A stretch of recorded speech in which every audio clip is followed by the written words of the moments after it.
At saka si Ethan. Ayan. Yeah, correct. Correct. Unahan kayo. So, 3 minutes, Kuya Boxy.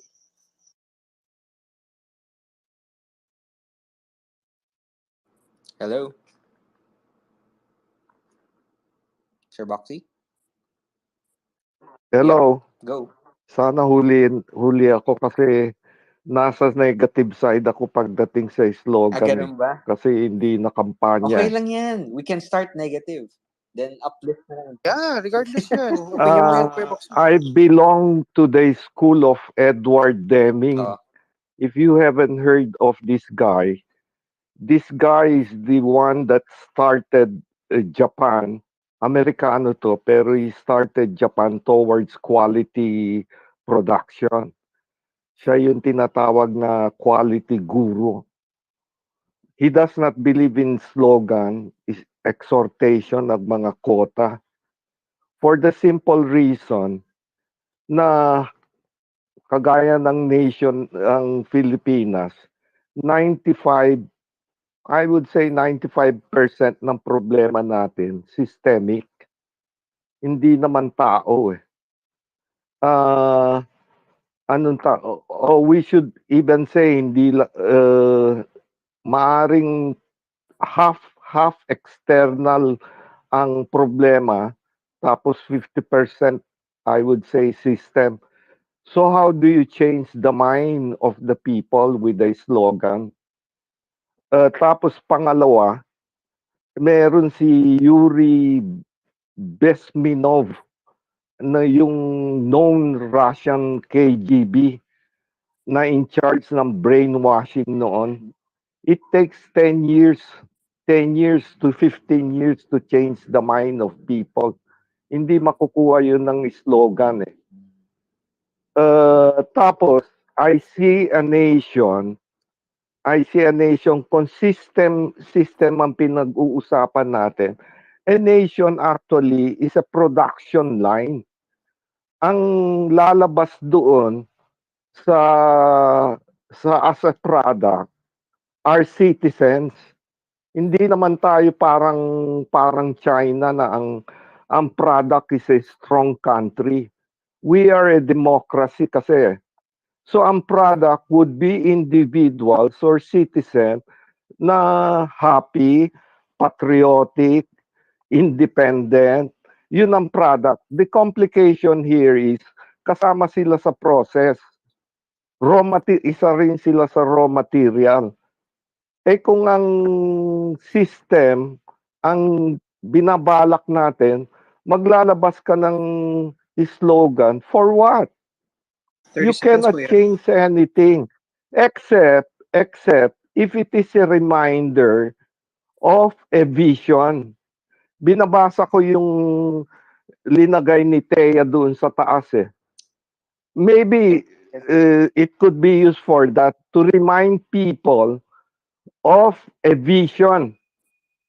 Pero not to change the mind of people kasi very dangerous pati itong pinili nilang slogan eh. Bagong Pilipinas. You will be able to judge Bagong Pilipinas after this term, nagbago ba talaga? Paano kung hindi nagbago? Kagaya yung kay Noy, daan na matuwid. In the end, hindi madaan na matuwid eh. Natuwad nga eh. So the slogan is very dangerous. So if it is not to remind people of a certain vision, it's a useless thing eh. Kailangan, tapos ano ang component ng Bagong Pilipinas? How do you judge na nagbago na? Ano, 1, 2, 3, 4? Paano nagbago na? That's it. I don't know if I made sense. Actually Yun lang. Thank you. Kasi it's actually a risk, as you said, especially if you're trying to make it new. Unless next slogan would be Bagong Pilipinas. Anyway, Chai, then Ethan. Hi. Ako kasi yung sa mga slogan, sa mga logos, lagi yung ano ko dyan eh, medyo biased ako kasi I grew up having been connected with advertising agencies and I you know, yung advertising background ko tsaka PR, medyo bias ako dyan pagdating sa ganyang bagay. Like, I always believe in branding, and I always believe in image, and you know, and marketing yourself or any product by that, in that matter, properly. And yung rebranding, it's a way to para painitin, para pasiglahin ulit kahit gaano pa ka establish yung brand. They would always come up with a certain propaganda, or what do you call it, in advertising, campaign. Kahit gaano ka-establish ang isang brand, they would always come up with a certain campaign. Minsan, yung logo, binabago, pero usually, konti lang yung ang binabago. When it comes to yung mga logo, although I would agree generally, hindi ko gusto yung sa PAGCOR. I don't, hindi naman yung pinag-usapan, but in general, yung sa Maharlika na yung Bagong Pilipinas logo, I like it. Para sa akin, very attractive. I don't know about symbolism niya, parang I feel masyadong ini-stretch na yung yung symbolism doon sa mas maganda kasi kapag mas simple yung pero ang nakikita ko naman sa lahat ng criticism about mga logos and all that, at least nasasabi ko na doon lang sila nagpo-focus sa logo. Hindi na sinasabi na pangit, nag-aano kayo ng logo, pero yung trabaho niyo diyan sa PAGCOR or diyan sa kung ano mang agency na yan, palpak naman.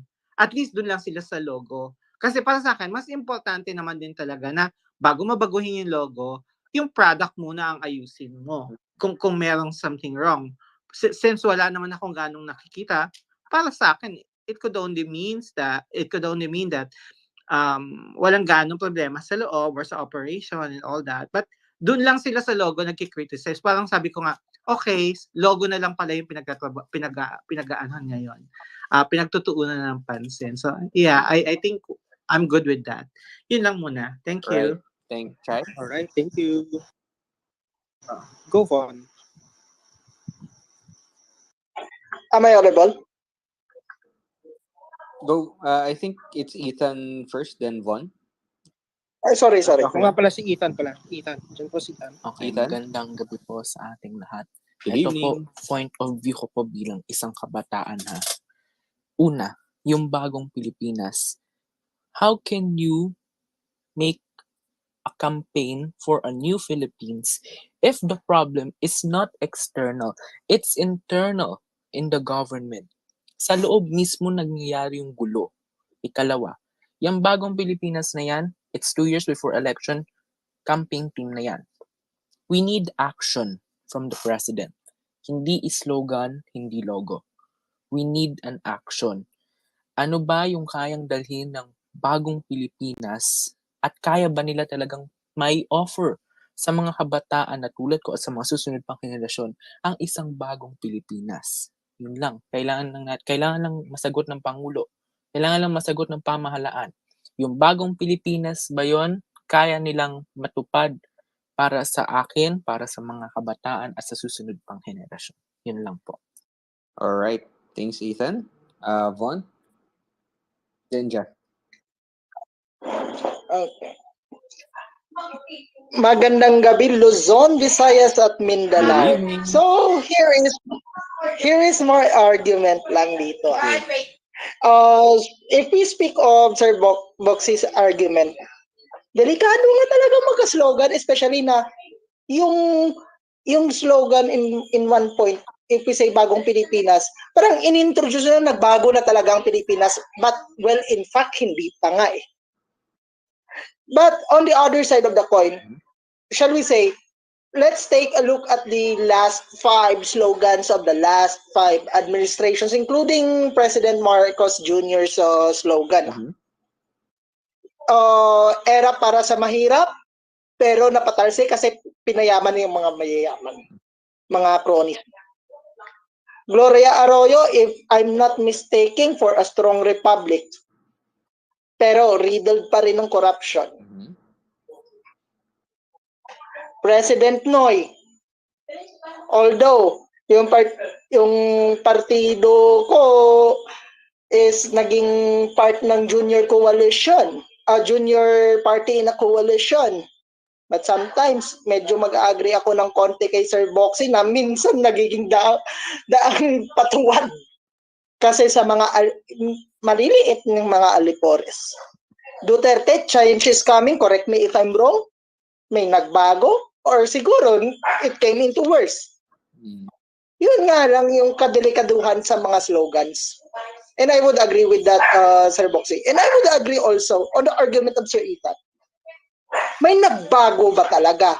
Especially sa aming mga kabataan. Well, paparetire na tayo sa pagiging Diyos. Out of calendar. Oo, malapit na.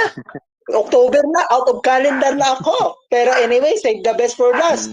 Para sa mga kabataan, masasabi ba natin na nagbago ang Pilipinas kung may mga problema pa tayo in the field of agriculture, in the field of tourism, and in most of the sectors of our society, of the Philippine society?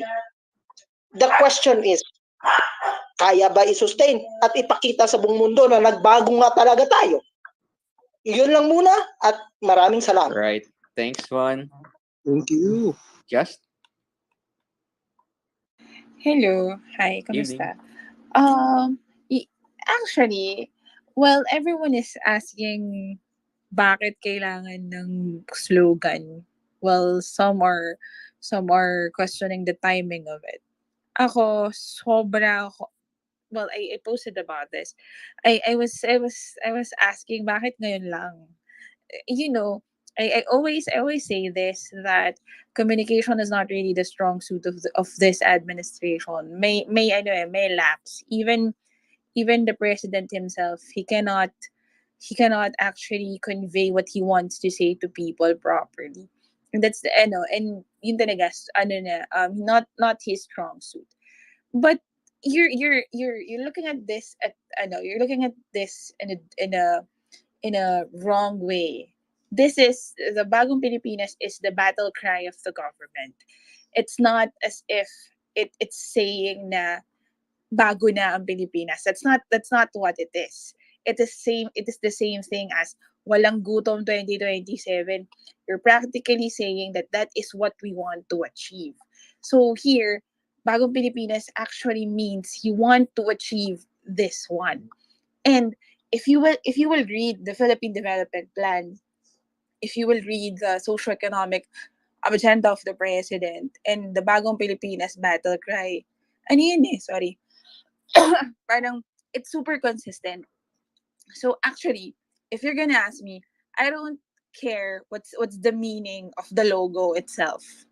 I don't even care na merong mga may mga hidden points dyan. The point is, the battle cry ko from the time of Pinoy, it's daang matuwid, diba? So, yun yung gusto niya mangyari. It's, ang center niya is no to corruption in order to do as such. And sabi naman din, even Von, whose party is in alliance with the former president, even saying na there's also this tendency. The premise of my argument is it's a battle cry of the government. And the MC, I read the memorandum circular na parang pinopolitika nila. It's actually a good thing that the office of the president wants na parang yun sa lahat ng government agency na yun yung maging battle cry nila. Kasi ibig sabihin, what they want to convey is, in order to achieve this goal, in order to achieve what we want to happen, the Bagong Pilipinas, it's a whole government strategy. Hindi pa pwedeng OP lang. Hindi pa pwedeng tapos na ako. Hindi pa pwedeng OP lang. Hindi pa pwedeng DOH lang. Hindi pa pwedeng DNR lang. Dapat lahat tayo. So that's where I'm coming from. It's about time. It's long overdue. It's super late na. Thanks. Right. Thanks, Just. But very quickly, before everybody rebut, see Sir Boxy, then Von, I'd like just to remind that although it has similarities in Bagong Pilipinas sa campaign, it's actually not a campaign feature but a national campaign. But I'd understand bakit na-confuse yung mga tao din. Kasi first time ako nakaano din ng it's a national campaign na yun talaga yung gagawin. Of course, one could argue that since political campaign siya, he's just parang inaayos lang niya kaya for. But I think it's a bit different than that. So I understand the confusion though. Mark, Sir Boxy, si Mark muna kung pwede because he haven't spoken yet. Then Boxy, then Von. Okay, Mark? Thank you, Northern. Naaliw kasi ako kay Von eh. Kaya nanghingi ako ng mic kahit wala akong balak magsalita. About the slogan, no? About the slogan. Before I say my piece, I want to address muna yung way of argument ni Von. And this goes to everyone. I hope you learned something from it. Pag naghanap ka ng mali in an imperfect world, sigurado ako may makikita ka. So kung papatulan ko yung way of argument ni Von, ang gagawin ko lang, lahat ng argument niya, hahanapan ko lang din ng mali kung paano siya nag-argue. And can everybody imagine what an ugly conversation is that going to be? Na kung saan siya will go ahead and find something negative about what you're saying, yung papatol, maghahanap lang din ng negative sasabihin niya, and you have an ugly conversation. And I'm not gonna enter that. Pero gusto ko lang i-point out yun. Now, yung sinasabi niya about the slogan, ano daw, nagbago ba talaga? Ganyan yan. Now, excellence, sabi nga ni Francisco, excellence is a moving target, di ba? So, kumbaga sa basketball, maybe your target sa free throw is 7 out of 10. Pag na-achieve mo na yung 7 out of 10, next is 8 out of 10. So, pero meron kasi sigurong slogan of some sort na para bang perfection in the free throw line. Are you going to get to a point na 10 out of 10? That's impossible. Pero ibig sabihin, kung dati 3 out of 10 ka, maybe 5 out of 10 ka, 6 out of 10. Ganon din sa katawan. Say for example, you're on a diet. Sabi mo, ang objective ko, bagong katawan. Parang bagong Pilipinas, bagong katawan. Ang ibig bang sabihin nun, payat ka na kagad bukas? Ganon? Hindi ba pwedeng say, I started with 160 pounds, I go to 150, 145, di ba? Again, Von, pag naghanap ka ng mali, may makikita ka. Ngayon, ito lang ang masasabi ko, no? Before I start thinking. Ang taong masamang mata, walang makikitang mabuti. Ang taong masamang mata, ang hahanapin lang yung masama. Ngayon, for just a reminder to everyone, I mean, there is no beauty in a conversation wherein yung kausap mo naghahanap lang ng mali. At kahit anong sabihin mong argument na kung saan you're trying to achieve something better may not be the best, but something better, just something better may not be the best. There's nothing wrong with that. It's always good to seek for something better that may not be the best. Salamat sa pagkakataon. All right, thank you very much, Mark. Thank you, Mark. That's very interesting. Pwede ding mas bagong katawan, di ba? Gamer, sino yun una?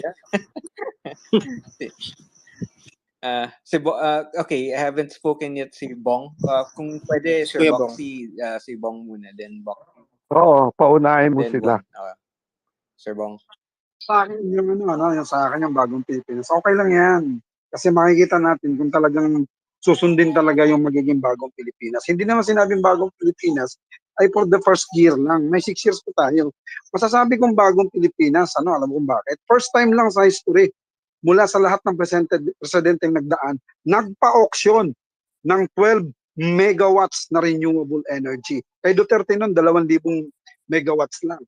First time din sa administrasyon na to na nagkaroon tayo ng food security. Ano yung ginagawa ngayon ng food security? Value chain. Nagpakalat na ngayon ng rice processing plant. Meron na rin coconut processing plant. Meron na rin cold storage. Lahat yan. Hindi naman ngayon nakikita ngayon yan eh. Antayin natin matapos ang termino niya at sa susunod na administrasyon. Kasi daang-daang milyon yan. Ang cold storage din sa Nueva Ecija is 99 million. Ang cold storage sa Mindoro is about 100 million. Ang rice processing plant sa Mindoro is 300 million. Ang rice processing plant sa Cotabato is 63 million. So O 633 million. Pero yung dito sa Nueva Ecija, meron din 100 million at saka sa Ilocos at saka sa Pampanga ang bago. Kulang-kulang 100 million. Yan, yung sinasabing bagong Pilipinas, pag nabuo yung value chain natin, tapos nag-memorandum of agreement na nung nandun sa Pampanga si Bongbong Marcos, ginawa niya na sa buong Pilipinas ay paiiralin na ang tinatawag na Kadiwa Center sa munisipalidad at sa lahat ng cities. Bagong Pilipinas yan kasi never na mangyayari sa buong kasaysayan ng Pilipinas from gate farm up to the marketing mismo pag-aari ng magsasaka. Hindi pa nangyayari sa kasaysayan lahat ng magsasaka natin hanggang production lang. Pagdating sa industrialization, pagdating sa tinatawag na marketing, hawak na ng kartel. Bagong Pilipinas yan. Kung gigitingnan natin, wag nating husgahan kung anong nakikita natin ngayon dahil first year pa lang niya. Basahin natin yung tama si Just kanina, basahin natin yung 8 socio-economic agenda ng Pilipinas na ginawa ni Bongbong Marcos at lahat ng bawat ahensya to meron. So, kung dito lang tayo mag-focus sa tinatawag natin anong mangyayari sa kabataan sa kinabukasan na ginagawa na 30 po ng seconds. administrasyon. Ginagawa na po ng administrasyon yan para sa kinabukasan ng kabataan. Kasi, tandaan natin, 60% ng income natin ngayon, kahit sumweldo ka ng 1,000 isang araw, napupunta sa pagkain. Yan ang gustong ma-solve ni Pangulong Bongbong Marcos. Ang value chain yan, mababa man lang ng 30% yan, mas maganda ang buhay ng bawat Pilipino. Yun lang. Thank you. Alright. Hello? Yeah, Okay. next. Okay. Sir Boxy? Then Von.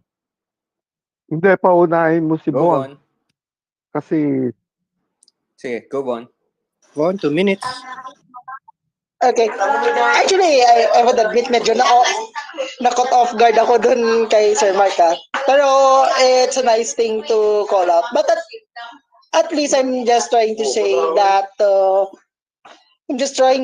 na ika nga every slogan ika nga wait lang. Medyo na confuse ako ng konti. Ika nga I'm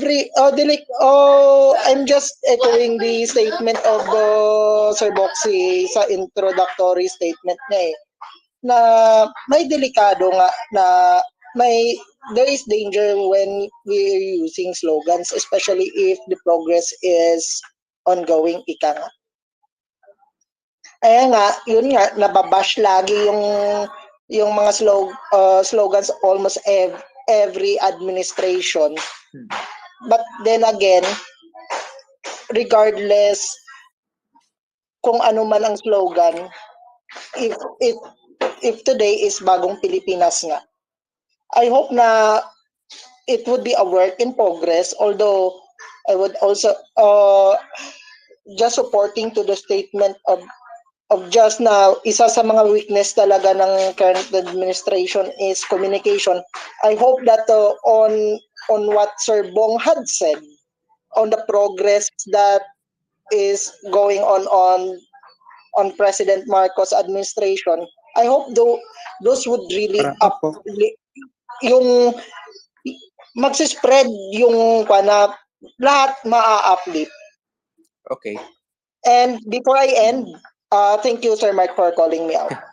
Okay, actually, that's very interesting, guys. No, I like this constructive how to get back and forth.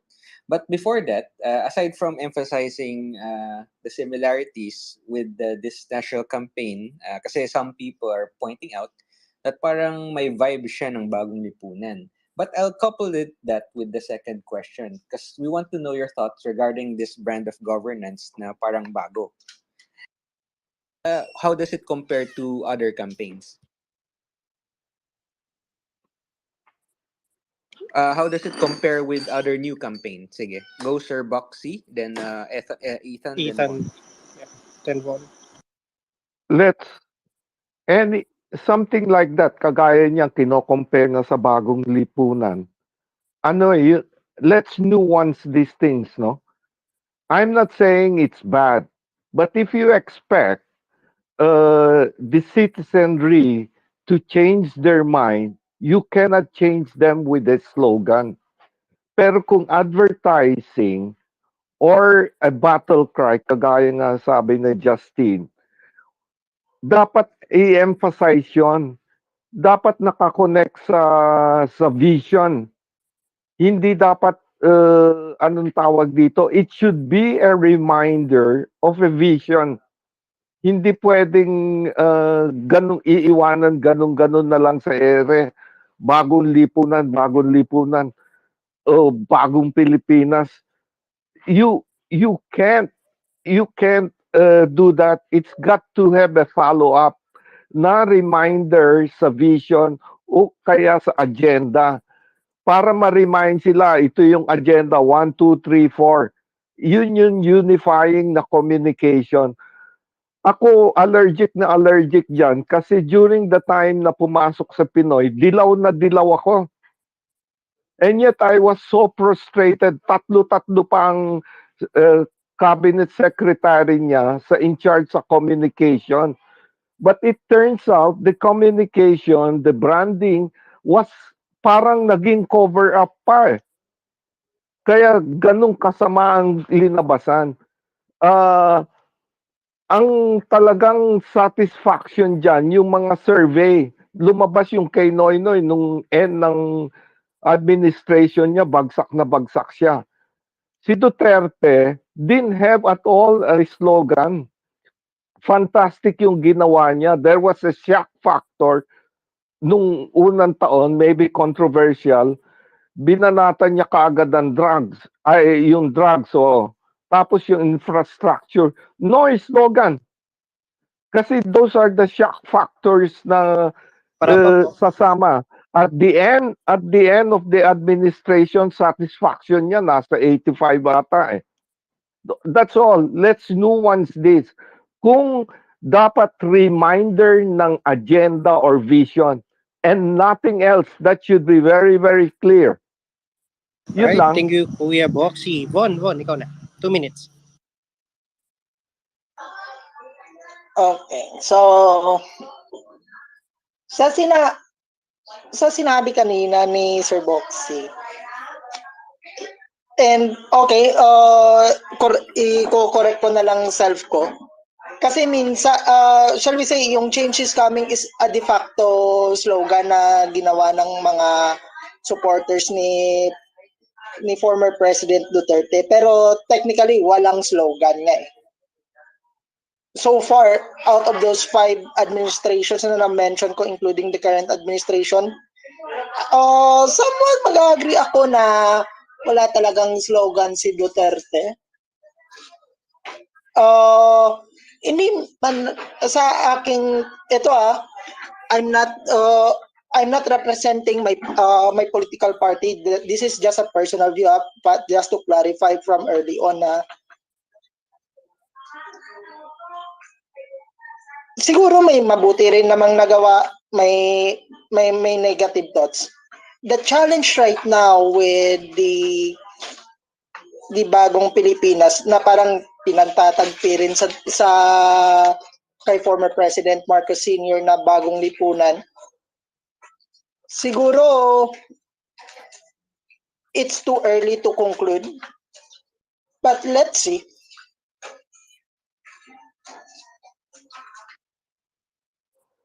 Alright, thank you very much po. And Ethan, ikaw na. 2 minutes. Okay, thank you po. Siguro yung mga nagko-compare na related siya sa bagong lipunan, they emphasize dun sa word na bago. Ang kaibahan lang dito siguro was, yung bagong lipunan was a slogan the year na malapit ng alis si President Ferdinand Marcos Sr. Ang kaibahan sa ngayon, ang bagong Pilipinas, nag-start pa lang siya. Now, yung bagong Pilipinas, I hope hindi lang siya maiwan as ganito, battle cry. Dapat siguro during the years of the president, that laging may nadadagdag na agenda. Siguro part ng agenda nun is yung walang gutom 2027 na food stamp. And ikalawa, yung maganda rin sa kanya, hindi siya nanggaling from a campaign. Kasi if I'm not mistaken, that was just launched June 30, first day ni President Marcos. Yun lang, sana hindi lang siya maging battle cry at magkaroon ng malinaw na agenda ang Pangulo sa mga susunod na taon niya during that term na Bagong Pilipinas. Para nga sa gayon, pagdating ng termino niya, pagtapos ng termino nila ni Vice President Sara Duterte, masasabi talaga nilang nagbago nga ang Pilipinas. Yun lang po. Alright, thank you very much. Ayun, Ethan, yung bagong lipunan ni FEM, matagal na yun before pa siya nawala. So, ayun, it has been, bukang bibig na niya yun ever since So, gusto niya maging bagong lipunan yung Pilipinas nung time na yun. But anyways, yeah. Next is si Chai. Chai, 3 minutes. Ako ba? Anyway, sige, saglit lang naman ako. Yun lang nagsasabi na may nagbago ba sa Pilipinas. Parang, I think that's very unfair. Alam naman natin na ibang-iba yung strategy ni BBM kesa kay Duterte.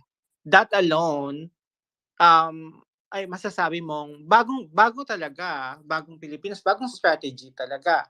Ngayon, kung sasabihin nyo na dapat hindi muna dahil masyado pang maaga, hindi ba masyado din bang maaga para i-criticize din natin kaagad sila? Well, logo and yung mga slogans are just umpisa lang yan ng any kind of strategy. Bakit doon kaagad natin parang binuubos yung energy natin sa pag-criticize? Why don't we look for, hindi naman masama mag-criticize but let's be objective para pag nag-criticize din tayo, mag-iisip din yung tao na, teka, baka tama nga. Like, there's a lot of things na hindi ako agree kay BBM, but I think he's doing good naman. And napakalaki ng pagkakaiba ng leadership ni BBM at ni Duterte para sabihin natin na walang nagbago. Sa agriculture, kahit hindi nga ako updated pag nakikita ko lang yung mga post ni Bong O'Neil, sabi ko, oh wow, ganun pala talaga ka. So, yeah, I believe him. And people like Hontiveros criticizing him and parang gine-generalize na bagsak daw or failure daw ang pag-handle ni BBM sa agriculture. Parang paano kita paniniwalaan sa susunod kung ganyan ka magsalita? Gine-generalize mo na you can't say good things for someone's doing his job, Hindi naman ganun talaga kalala. And ang malaking pinagkaiba ni Duterte kay BBM, yung foreign policy na lang. Ano ba yung pinakamalaking criticism kay Duterte back then? Masyadong marahas yung EJK. O ngayon, ibang-iba yung pag-handle ni BBM. That alone signifies na this is a different kind of leadership. So, I think it's unfair for people to say na wala namang pinagkaiba, ano ang pinagkaiba. Definitely, malaki yung pagkakaiba. Yun lang. Thank you. Alright, thank you very much. Go ahead, Kuya Mark, 2 minutes. Okay, I just want to point out another flaw nung argument na na ba't may nagbago ba? Parang ganito yan sabi nung estudyante, gagraduate ako ng 2024, sabing gano'n. Tapos eto yung katulad ng argument ni Bong, bakit pumasa ka na ba sa exam? Bakit gano'n, ibabagsak ka din naman ng teacher mo, peperse, gano'n yung argument na yun nakakaasar if you ask me, di ba? Na para bang bakit ba mangarap na say for example, ang sabi nung slogan nung nasa squatters area, makakabayad ako ng kuryente ng 2024. Tapos sabihin nila, panay nga nood mo ng TV, panay nga naka-aircon ka pa, gano'n. I mean, it's so annoying Forgive me it's so annoying. It's really so annoying na para ba, di ba, a good conversation when you talk about a slogan or you talk about a battle cry or a vision is you ask the right questions. Sabi, Bagong Pilipinas daw. Magtanong ka, ano ba yung babaguhin? Ano ba yung babaguhin? From what to what? Ano yung babaguhin? Ang magandang tanungin mo, Ano ba yung kung maglilista tayo ng 1 to 5 na babaguhin, ano-ano yon? Yun ang magandang usapan. Yun ang magandang point of conversation. Pero yung kung sisitahin mo lang, sisitahin yung may nagbago, ganyan, di ba? Di pa ka lang, meron lang kapitbahay ka, gusto mo kabayan ng kuryente, ang ginagawa mo, pinupulaan mo na pinupulaan, naghahanap ka ng dahilan para sabihin hindi siya makakabayad ng kuryente. It's so defeatist eh. You're not helping. You're not helping, di ba? It's not productive to go ahead 30 and seconds. discuss this particular conversation nang lagi ka na lang naghahanap ng pwedeng mag-go wrong. You ask the right questions. Kung Bagong Pilipinas, ano yung 5 babaguhin? Yun ang pag-usapan natin. Ano ba yung nandoon sa battle cry na yun? What are the specifics? Tama ba na yun ang unahin, na baguhin? Meron bang dapat na mas magandang mauna? That's the conversation. Yun ang dapat mas magandang pag-usapan. Thank you. Alright. Thank you very much, Kuya Mark. Gusto ko yung Ayun. So, just, go ahead. Ay, ang ganda na sinabi ni Mark, nakakayang sumunod. Sorry. No, minus just, will take 30 seconds.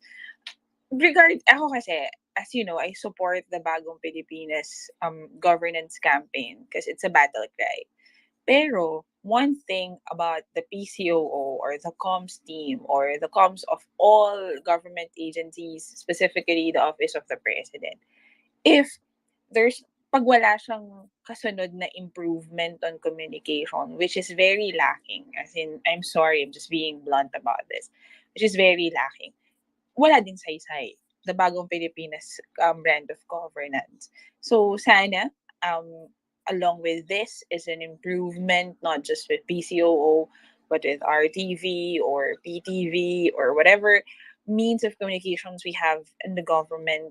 Para, for example, there's a supporter, there's someone from the opposition, they can react or reshare or retweet with informed opinion. So, yun lang. That's all. Kasi, tulad mo sinabi ni Chai, ang dami ko rin natututunan following Sir Bong, which is basically Sir Bong doing the job at is supposedly the job of the PCOO to begin with. So, yun lang. Thanks. Alright. Thank you very much. So, ayun. Para mapag-isa na yung question natin, do you agree with the new logo or the slogan, Bagong Lipunan? Parang tapos na yata yung game. Tapos na ba yun? Yes. Alright. Yep. Yeah, pero ayun. Yep. Go ahead, Kuya Bong. Go. Ako ba? Di, alam mo sa totoo lang, maganda naman ang ginagawa ng PCO ngayon. Ang problema lang kasi natatabunan dun sa mga bagong argumento, mga bagong problema, mga bagong balita. Ang problema natin, ang mainstream media. Hindi nila pinipick up yun. Meron tayong mga ahensya ng gobyerno na naglalabas ng mga press release, kaya lang hindi nila, kasi ang kinukuha ko naman talaga yan lalo sa ahensya ng Department of Agriculture, sa bawat sektor na kagaya ng saad, kagaya ng sa abono, kagaya ng sa lupa, kagaya ng sa mga livestock industry, meron sila mga press release doon sa bawat baryo o bawat lugar, lalo na sa mga lugar na liblib.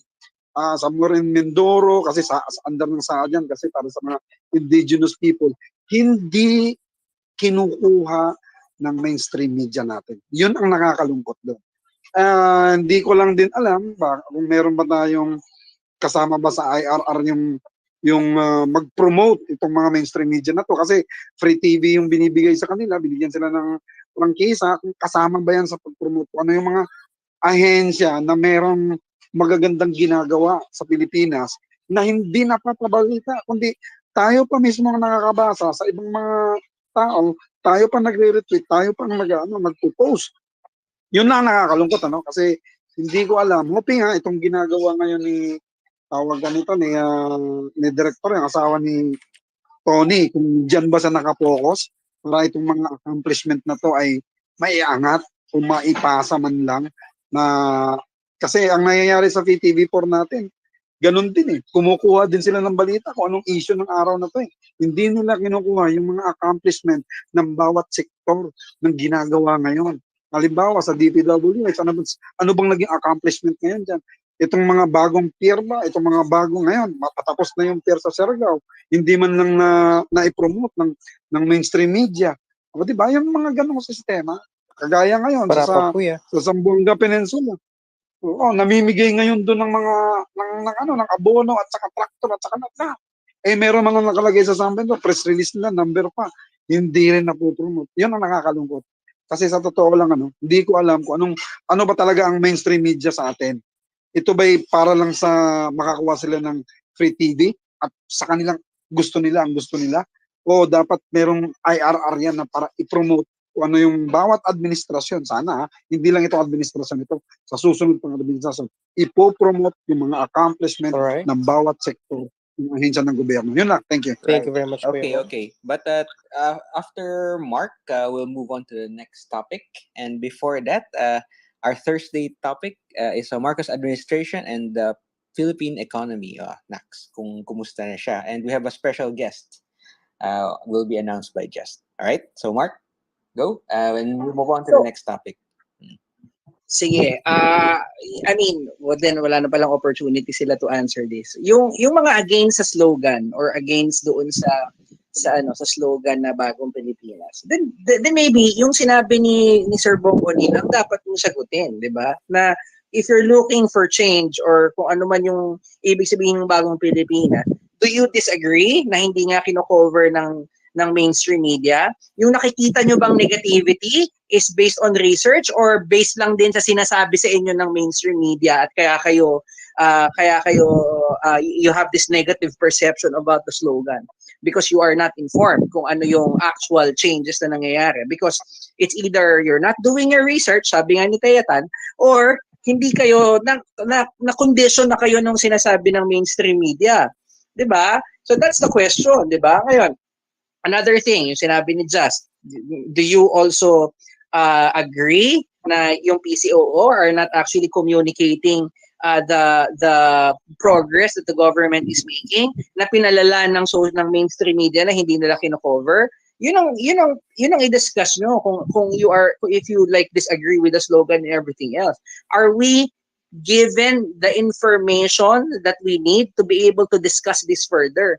Hindi yung puro hanap lang ng negative kasi pangit usapan. Yun lang. Salamat. Right. Thanks, Mark. Just a quick reminder for everyone, if you'd like to speak, please ask for the mic.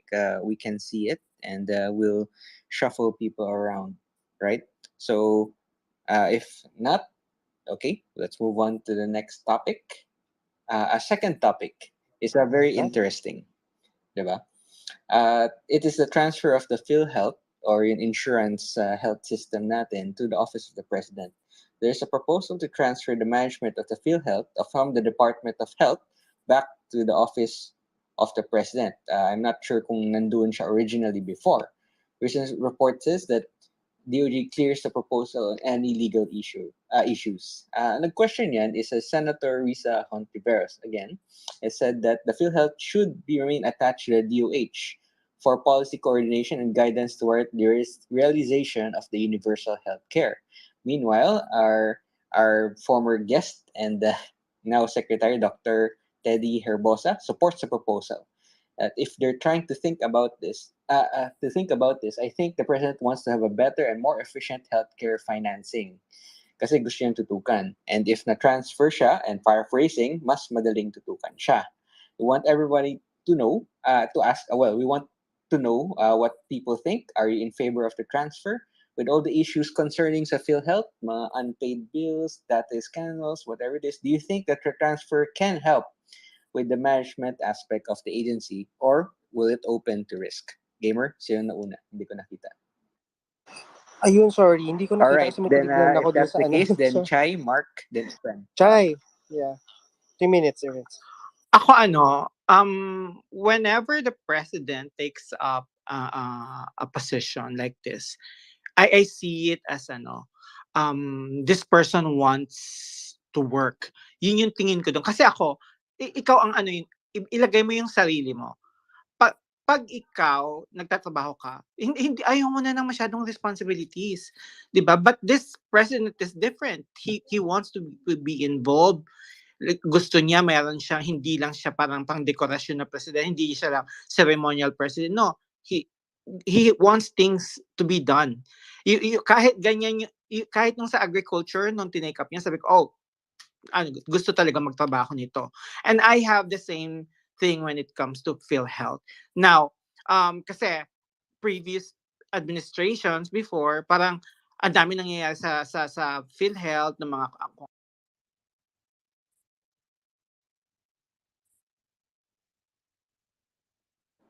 Is it just me or the provider didn't work?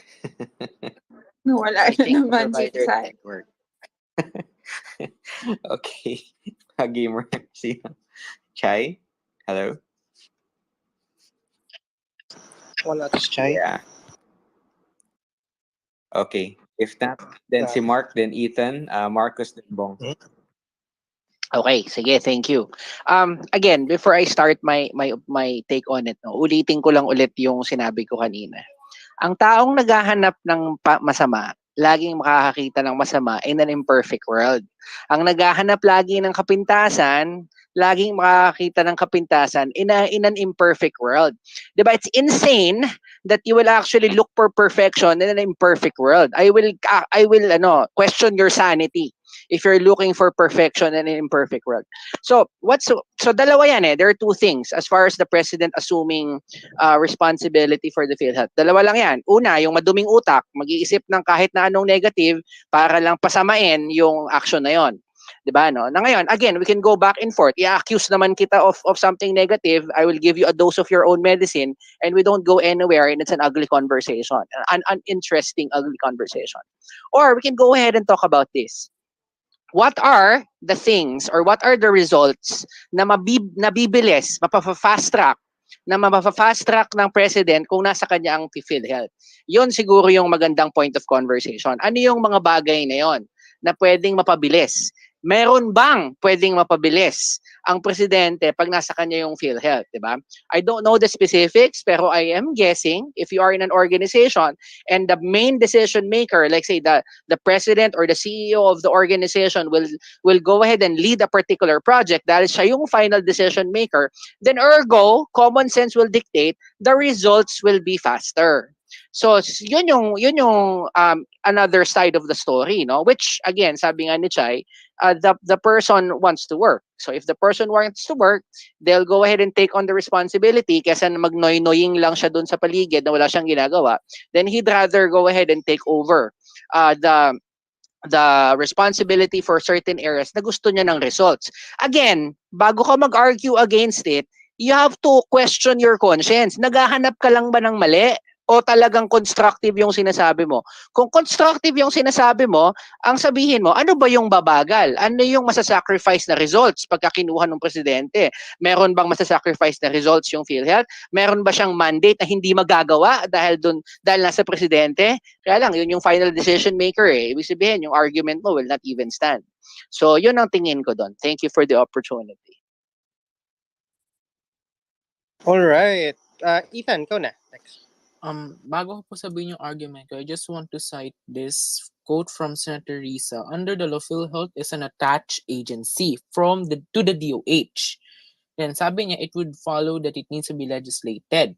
Sabi naman ng DOJ, kahit ilipat sa Office of the President na walang batas, okay naman, legal. Here's the thing. Yung nangyari na corruption during the pandemic sa PhilHealth is under the DOH.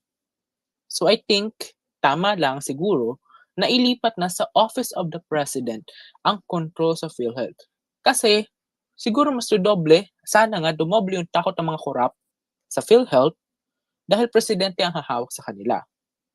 Duda naman siguro ng iba kung i-transfer sa Office of the President, mas lalo yung corruption. Pero I do think talaga kapag itong ita-transfer yung PhilHealth sa Office of the President, siguro naman matatakot talaga yung mga corrupt sa PhilHealth.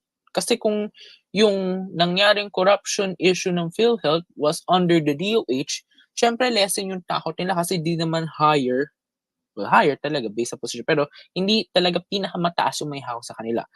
Now, with the Office of the President handling it, siguro madodoble talaga ang takot ng mga corrupt doon. Yun lang po. Alright. Yeah. Kuya Mark. Marcos. Ako na pala yan. Okay. Hello? Kuya Marcos? Kuya Marcos? Ay, nawala siya. Kuya Marcos, Hello? Yeah, ayan. pwede na. Sige, go. Mahina ba? Di ka namin narinig eh. Nahawa ka na sa akin, nagpuputol-putol. Ayun, habang naging tayo, let's congratulate yung mga service provider natin. Galing. Ayun. Si Kuya Marcos, maya, balik ka na lang. Si Just muna. Ako? Ako na? Yeah. Ako ba? Gamer? Yes, Just. Yes. Hi guys. I'm coming from a perspective of a public health person. I'm a PRC licensed healthcare provider. Anyway, actually, nung unang nilabas to, I think it was last year. Last year pa lumabas the proposal to transfer the management of Philhealth to the Office of the President. My concern was the Universal Health Law. Kasi, yung sinasabi naman ni Risa has merits. Why? Because the Universal Health Law, dun talaga, in order to provide what was promised dun sa Universal Healthcare Law, then, ang pinaka-basis niya ay PhilHealth. Yun talaga yun. Yun yung National Insurance Program na panggagalingan nung yung pinaka-promise na dala nung Universal Healthcare Law. So it was kind of thinking, okay, medyo alangan ako na ilipat siya dun sa Office of the President. Kasi kaya nga siya inattach sa DOH para they can work hand in hand. Kumbaga parang national fisheries and then naka-attach siya sa agriculture, something like that. So, nung lumabas na proposal na to, nag-isip ako, is it really right na pumunta siya sa Office of the President? And then I got into reading. I took into consideration what our DOH secretary said, that it's more of a management issue. Kasi, nga naman, the Secretary of Health is a manager of public health, diba? Kasi ang problema ng PhilHealth is more on the operational, yung how to maintain its fiscal, I forgot the term, yung financial or something. Those are the problems, diba? Tapos the problems that na nakuha natin from before is hindi masusustain, late magbayad sa mga hospital, etc. So, the more that I read into it, I'm not coming from someone who supports the current administration. I'm coming from someone who is in the public health sector.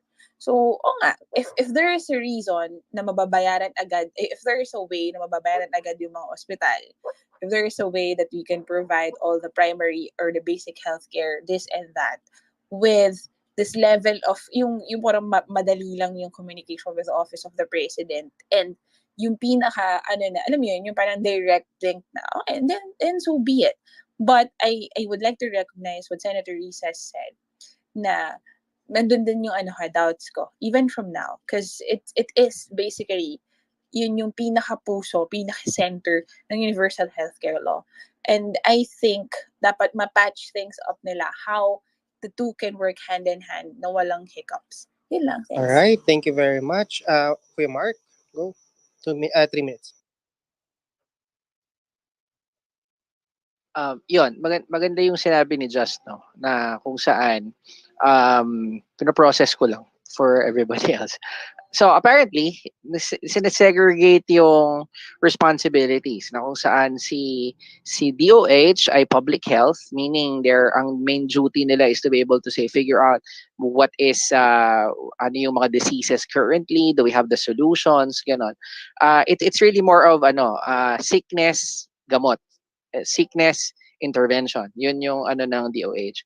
Apparently, ang PhilHealth, ang kanilang trabaho is, yung bang pera ng PhilHealth is invested in the correct areas wherein it actually grows enough funds to be able to pay off the hospitals or pay off have enough funds to sustain itself to be able to become fulfill being the main insurance backbone that is required to be able to implement the universal healthcare law. So those are very good points, 'di ba, no? So notice na yung sinasabi ni Just na now she is now discussing the nitty-gritty na kung saan how do you like really execute that particular vision on a step-by-step basis. Now we have a conversation. Yun lang. Salamat. Alright, thank you very much. Kuya Boxy, ikaw na. Sa akin naman, ang tingin ko dyan, wag na yung legality.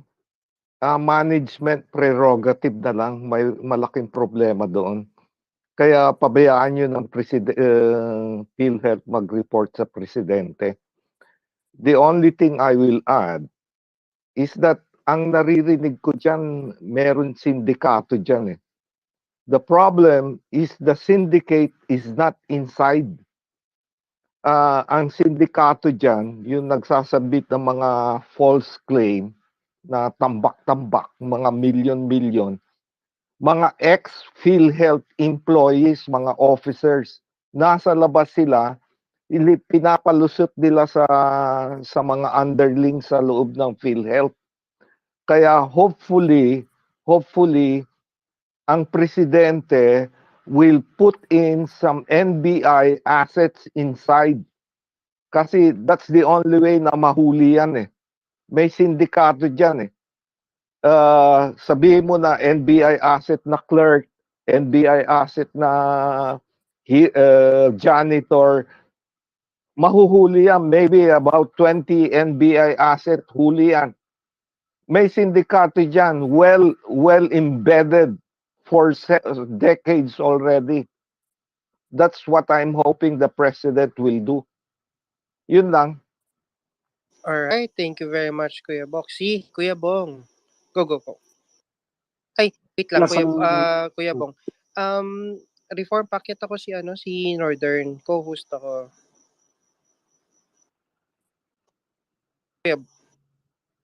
Kuya Bong, sorry. Please. Sa akin kasi alam naman natin ang laki ng anomalya dyan. Kung matatandaan mo, from 2013 to 2018, binulgar ni Defensor yan. 157 billion pesos ang nawawalang pera. Noong 2021, meron nang whistleblower nun. Ilan yon? 15 billion pesos ang nawalang pera. Ang tanong, kaninong pera yun? Hindi naman budget ng gobyerno galing yun eh. Tao galing ang pera noon. Kontribusyon ng bawat isa sa atin. So dapat lang talaga pagtuunan to ng pansin kasi yung perang nawawala 157 at saka 15 billion, ilang gamot na, ilan ang mabibigyan na ng lunas itong may mga sakit natin na sa kidney, diabetes, high blood na magagamit na sana sa ospital. So kung patuloy yan na ang management na yan ay magsusulo pa rin sila, patuloy ang korupsyon. Kawawa tayo. Tingnan mo nung January, si Duterte, nung panahon pa ni Duterte, magpapataas na ng premium ng 5%.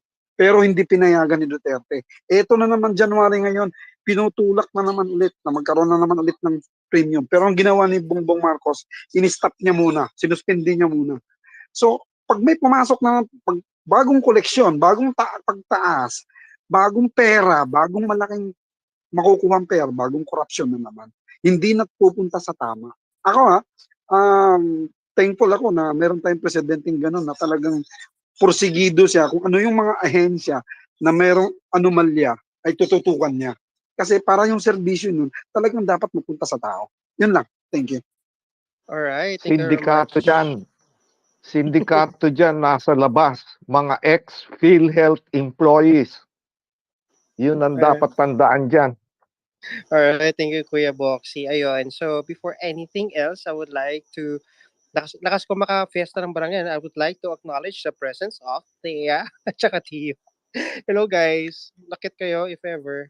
Kuya Boxy, go ahead, 2 minutes. Tapos na ako. Naka-raise yung hand mo, sir. Nakataas ba kasi kuya yung kamay mo? Ayun. Sige, alisin ko. Alright.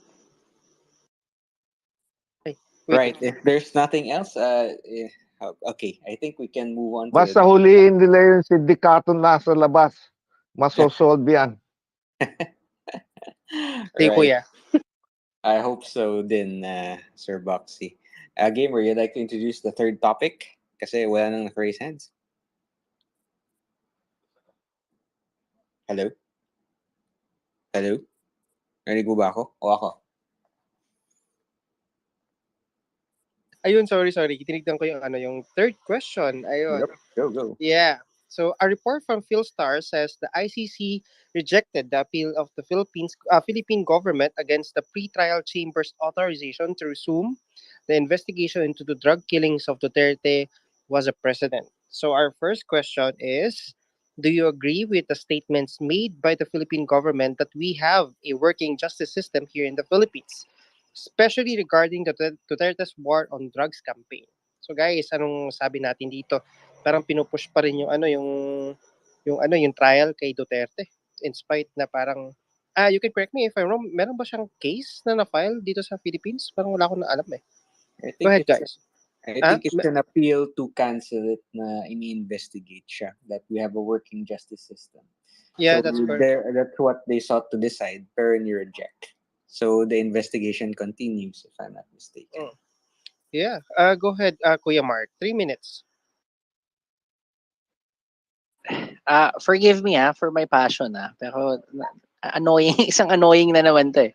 Ang sabi ng Philippine government, we have a functioning justice system, ergo we will not allow the ICC to intervene. So that's their argument, no?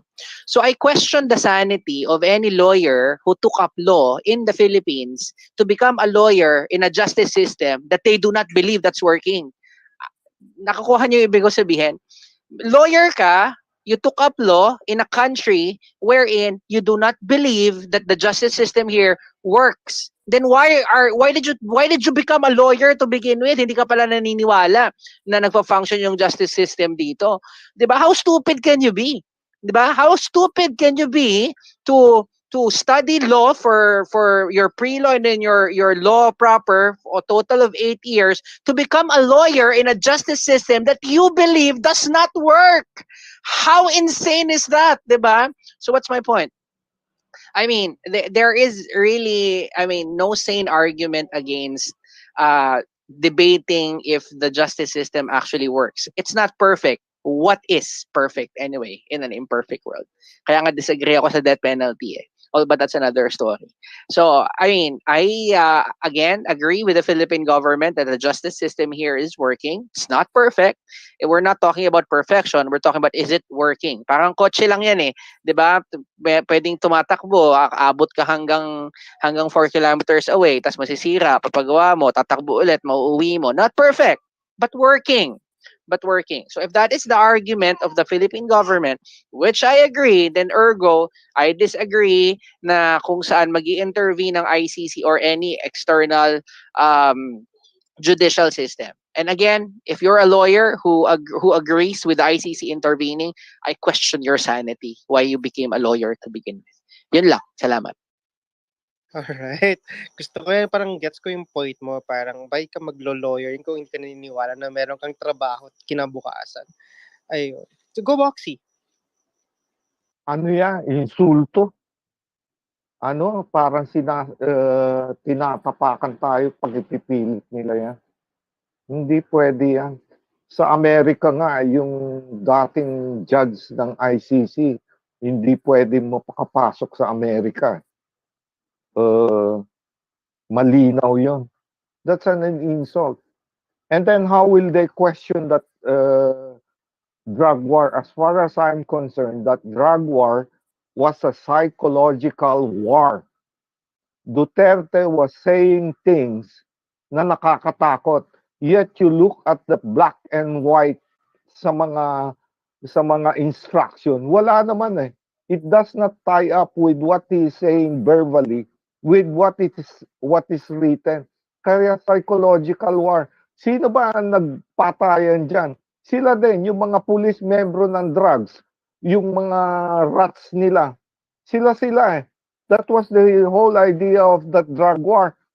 Paano may judge yun? Insulto yan. They cannot enter here. Yun lang. Right. Salamat, Kuya Boxy. Talagang tayo, hindi. Medyo galit tayo sa ICC, no? Justin Troy. Just pala, sorry. Ba't ka naman nagsusorry sa Justin? Justin naman yung pangalan ko. Parang to. Hey guys, sorry. Okay. The premise of, kasi diba parang the question is, do you agree with the statement made by the government that there's a working justice system here in the Philippines? Pero this is in relation to the war on drugs, ha? Kasi yun naman talaga yung reason kung bakit nag-intervene or kung bakit naitaas to sa ICC. My argument, ever since, simulang-simula pa na pinag-usapan to in Twitter Spaces, is simple. This is the number of the government. Hindi ito yung number ng Human Rights Watch or whoever. Ito, PNP na and PDEA. PDEA has 6,800 plus death, drug-related death. Yun. 6,800 yun na EJK. Ito galing sa gobyerno, galing sa Duterte administration to, ha. These are the war on drugs casualty. Why is there an argument? Bakit may argument na there's no, parang hindi nag-work yung justice system when it comes to war on drugs? Kasi there's walang enough na kaso na umaakyat sa courts. That is the problem. Kumbaga parang from investigation, hindi siya nagtra-translate into an actual case. When in fact, yun na nga, PNP and PDEA na yung naglabas ng ganitong number of casualties ng on war on drugs. Kaya nga, there's an argument of that.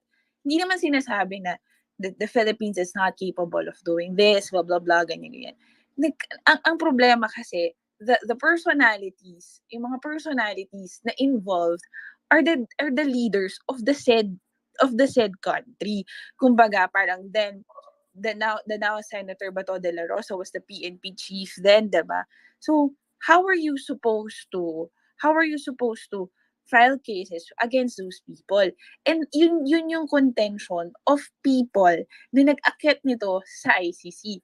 And that is also the argument of the people na bakit nga ba parang sinasabi nila there's no functioning justice system here in the Philippines. Kasi hindi nagtra-translate yung kahit ng number na galing sa gobyerno into actual cases. And why is that? Yun yung tinatanong. Those are the questions. Ako, ang 30 stance seconds. ko dito, ang stance ko dito is simple. If totoo naman talaga, na talaga, na wala naman talagang foul play, there's no EGK, there's no rampant problem with human rights here connected to war on drugs. And then, ano mo yun, ilalabas din naman nila yung decision nila regardless of, even if it's in the term of, parang to, nanalo sila in a public opinion's eye or whatever, it's still a decision. It's still, last na. It's still a product of an investigation. Yun ako eh. Sorry, go ahead. Alright, don't be sorry, Just. Pwede ka magkitaas na naman ulit ng kamay mo. Go ahead, Kuya Mark. Go. Okay. When you talk about the numbers na hindi umaakyat, what are the possible causes? So one possible cause is yung sinasabi ni Just na maybe the justice system isn't working. Kaya hindi umaakyat. That's one possibility. But what's another possibility? Another possibility is walang umaakyat na actual na kaso because there's really no cause, 'di ba? 'Di ba merong preliminary investigation wherein you're looking for just cause if there is really a case to go ahead and try to begin with. What if there is really no evidence? There's no evidence, there is no. These are specifics that I asked the question, is this available to the general public, available to you and I? Diba? If this is not available to you and I, like say, the actual number of cases na tiningnan na walang cause, walang umaakyat because it cannot proceed because there isn't really enough evidence to go ahead and have it pushed through. If that is the case, and it's not available to us, are we really equipped to go ahead and conclude na the justice system isn't working kasi walang umaakyat na na cases or whatnot, di ba? That's another thing that I have to ask. Wala bang tinatry na na police elements or meron nang na-convict actually as far as malpractice is concerned? That's number 2. Number 3, that particular yung EJK na yan, saan ba yan galing? Nanggaling yan sa pronouncement ni Duterte na sabi niya, if they are armed, na dinidelete ng mainstream media, kill them. Sabing ganon. I mean, then, doon na lang gagaling yun. Doon na lang galing yun. Na ano daw siya? Ano yun? Parang proponent daw of extrajudicial killing kasi sabi niya mismo, patayin nyo sila. Pagka pinakinggan mo yung entire statement, ang entire statement was, if they are armed. That is, I mean, you're supposed to defend yourself, and the president should empower the police force to be able to defend themselves. Walang mali doon sa sinabi Mali lang yung ng mainstream media kasi pinapasama nila. Then doon nang galing yung EJK, doon sa propaganda machine nila na proponent daw si Duterte ng ng extrajudicial killing because of saying that. But again, I go back to my question earlier. Lahat ba ng information for this, for us, 30 seconds. ordinary citizens to conclude that the justice system isn't working, is that available to us? Or are we just being fed by mainstream media with this information for us to go ahead and believe that there is that the justice system isn't working, Wrap up po. even if it actually is, diba? Yun lang, salamat. Alright, thank you. Kuya Mark, kulang yung statement mo na sinabi ni Duterte, just to make it clear. If they are armed and your life is in jeopardy, kill them. Yun yung before. And Thank you. yeah, and also yung case of Philhealth ICC, if I'm not mistaken, the evidence that was provided sa case was an article from Rappler, and that was pretty much it. Go ahead, Boxy. Ang sa akin lang, yung inuumpisahan nilang investigation doon sa talagang malinaw na massacre, ewan ko, kung minsan nabubura na yun sa YouTube yung massacre ng sa Iraqi, sa pinagbababaril ng US. Ang dami no, 80,000 ata patay nun o 50,000, something like that, kasama mga civilians. Sabi ng state, go ahead and investigate that. We will pull out all of our bodies sa UN. Tinigil nila. Sino ang pinapatulan ng UN? Ay, ng ICC. Pambihira, puros African countries. Ganun ba tayo kaliit ang tingin nila sa atin? Kasi maliit lang contribution natin sa UN. Wag ganun. Kaya sinasabi ko, insulto yan. Tapos yung extrajudicial killing na sinasabi, walang justice system, pero sinasabi nila extrajudicial. Paano nagkaroon ng extra kung walang justice system? Parang extra rice. Kung wala pang rice, paano magkakaroon ng extra rice? Ano ba yan? Sila kino-contradict nila sa kung walang justice, walang extra judicial, nakukuha nyo ba? Yun lang. Kakatawa ka, Kuya Boxy. Just go ahead. Ay, nauna sila sa akin. Okay. Sige. Sino ba? Okay, I think si Reform Digital. Reform. Then, Yeah, Reform. Go ahead. No, I just wanted to say, just to add to the fact that the legal counsel reacted today. Sino yun? Si Sarah Badafel.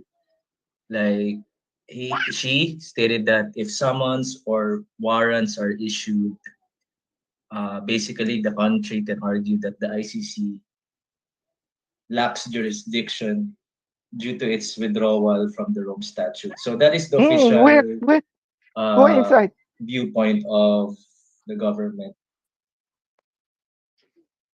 Ayun. Go ahead, Kulas. Medyo kasi yung mainstream media like very excited sila dun sa warrant of arrest. They keep on using this pretext na magkakaroon ng warrant of arrest. Wherein ang dami pang steps na kailangan gawin sa side ng ICC before they even issue a warrant. So you guys know what the mainstream media are doing, di ba? Parang mind conditioning people na iaano na si Duterte, like i-arrest na. And that is contrary to what is happening. All right. Go ahead, Kulas. 3 minutes. Yeah, sana I would like to encourage you to investigate the drug war among the cartels in Mexico. Kung ilang namamatay bawat taon. Kasi yung namamatay dito sa Pilipinas, hindi lahat yan sa gobyerno. Di ba? Nung namamatay, karamihan dyan, cartel war. Di ba? So, kung alisin mo yan, di ba, ilan ang natira sa gobyerno? Tulad nga sinasabi, yung namamatay na binabalot, di ba, binabalot ng katawan, yung binabalot ng karton, packing tape. So, why, kung legit operation ng police, gaganunin? Tapos yan i-charge mo sa gobyerno? Ano ba yan? Sabi ko, these are the people who are now fueling. Yung kalaban natin, CPP, NPA, tsaka drug cartel nag-infuse yan. Kasi, negosyo din yan ng mga NPA dati eh. Nagbebenta din sila. Karamihan na maraming addict sa lugar nila. Tanong mo, dito sa Manila, hawak nila ang squatter. O saan ang pinakamaraming addict? Nasa squatter. Di ba? So, tapos, yung mga taong galing sa probinsya, kasi yung tokhang, matagal na sa amin. Ang ibig sabihin ng tokhang is an acronym of tok-tok, hangyo. Ibig sabihin, tatukin mo yung tao, tapos pakiusapan mo na itigil. Pag ayaw, umalis ka. So, tumatakbo yan sila dito sa Metro Manila. Ngayon, nung nagkabulabog na sila, inuna nila yung sarili nilang tao para hindi sila ma-squill. Tapos ngayon, yan, i-ano mo sa gobyerno? Ay, ano ba investigation? Sabi ko sa'yo, papuntahin mo dito yung ICC. Sino manghuli? Sino manghuli? Sige daw, papuntahin mo dito. Yung nagsasabi na yan, ganyan. They are living on a gated subdivision. 30 seconds po. And then these people have them live in the heart of Tondo for just 3 days. Tingnan natin kung kaya nila mabuhay dyan. Hindi nila alam kung anong nangyayari sa mundo eh. Puro lang sila dada ng dada. Thank you. Thank you very much, Kuya Kulas. Go ahead, Just. I wave na. Mag-wave na ako. Okay lang. Sige, Lenny. Si Digital. Digital, go ahead. All right. First, good evening, good morning to everybody. My opinion on that ICC, and we have everything is a noise. Okay. Number one, inggit lang sila sa Pilipinas kasi umaasenso tayo. All right. That is the premise there. So how will you implement something that is not enforceable? Yan ang ano ng ICC eh. And si Panelo mentioned this one a couple of times already. Let the case rest. Wala silang case. Okay? And yung pronouncement ng EJK, okay? This one is really it's not gonna move forward. Okay? The reason for that one is yung sabi nga kanina ng mga audience natin, okay? When your life is in danger, you have to protect yourself. And what does that mean? If the person is armed, you are in danger as a police or a military enforcement officer, you have to defend yourself up to the time when killing is warranted. So, ang ginawa nila, they took it out of context and then pinakalat sa media, and that's what happened. All right. So for me, it's a closed door. It's not an issue. So we just have to move on, support the government, on all the initiatives that they're doing, and we'll be in good shape. Our GDP will rise, and when that one rises, jobs will be created actually, and once jobs is created, the lives of Filipino people will get better. Thank you. All right. Thank you very much, Digital. Go ahead, Kuya Mark. 2 minutes. Sige. Tukso ako explain yung ibig sabihin ng extrajudicial. Yung ano yung extra doon. Pero wag na lang. Ang tawag dito. um, ah, yung sinabi lang ni Kuya Kulas kanina, yung sabi niya, si Kuya Kulas ba yun? O si Bong? Na Si Kuya yung Boxy. yung Boxy, yung sabi niya na yung about the cartel, like the drug lords are killing each other. That's another thing, no? Yung na kung saan kung yung patayan nga naman is coming from drug lords killing their own elements, sino magkakaso doon? Sino magfa-file ng kaso doon? Alam nga naman, 'di ba? Siya matatakot yung relatives no, dahil alam nilang pinatay nung drug lord, sila naman yung isusunod. Magfa-file ba sila ng kaso? So kung hindi magfa-file ng kaso itong situation, wala nga aakyat sa court kasi walang magkakaso, 'di ba? Ngayon, ang isang flaw ng EJK argument yan is this they are attributing 100% of all of the killings to government, ignoring all of the other possibilities, such as yung possibility na the drug elements are killing each other because they don't want to go ahead and have their own elements to go ahead and spill the beans against them, which is a valid possibility that must be considered in any argument. Na, if that is a possibility, then it's also a possibility na lahat ng killings na doon galing, walang magfa-file ng kaso doon. Ergo, wala ding aakyat. Ibig sabihin, flawed. Sorry, pero there's a lot of discussion pa to go ahead and discuss if the judicial system is not really working. But in the absence of that, we have to assume na status quo. The judicial system is working. Yan lang. All right. Thank you very much. So, magiging last ay si Kuya Bong. Tapos ang magsasalita muna si Kuya Bong, si Kuya Boxy, then we're gonna move to the second question. Okay? Kuya Bong, 2 minutes. Yeah, yung sinabi na just medyo disagree ako doon kasi may nabasa kasi ako matagal na yun. Hinahanap ko nga 2,000 pulis ang natanggal sa serbisyo. 500 ang nakulong dahil doon sa operation na nakitaan ng pagkatawag nito na walang nakitaan ng kanilang pagkakasala. So lalo na kay Kian, convicted yun, talagang kulong yun habang buhay.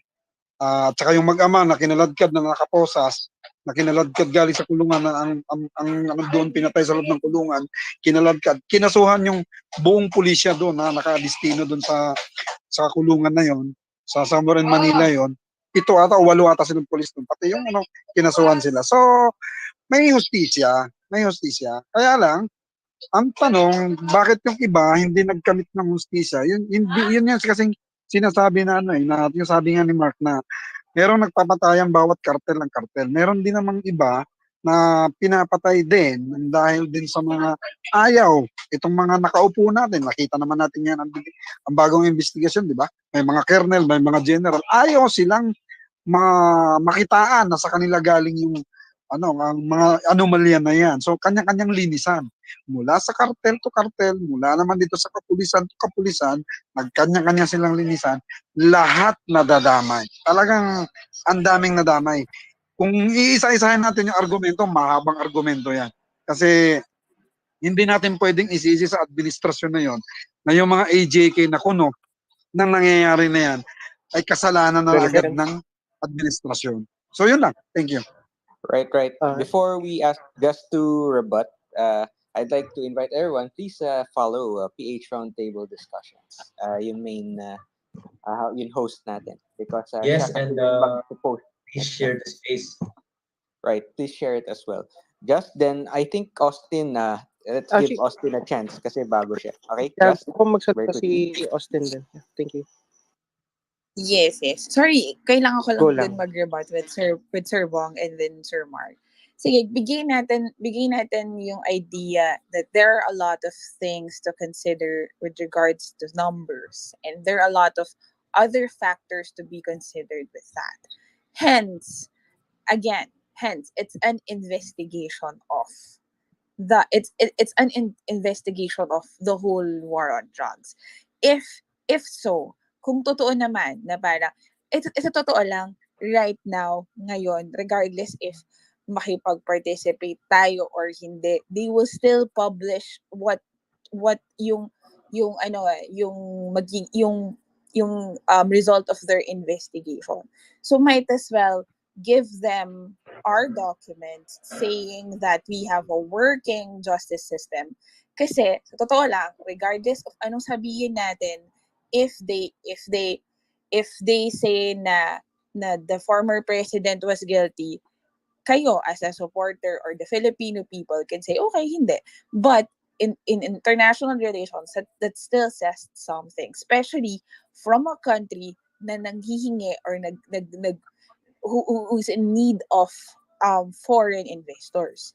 EU pa lang is threatening us na magpo-pull out if hindi tayo bumalik na ICC. So those are the things. This is just an investigation. I 30 am seconds. I am not in a place to say whether those people are guilty or not. All I'm trying to say, my favor is if they're gonna publish it anyway, might as well give them what they need or our argument for it. Yun lang, thanks. All right, thank you very much. Allow me a quick response lang kay Just. 1 minute po. Sige po.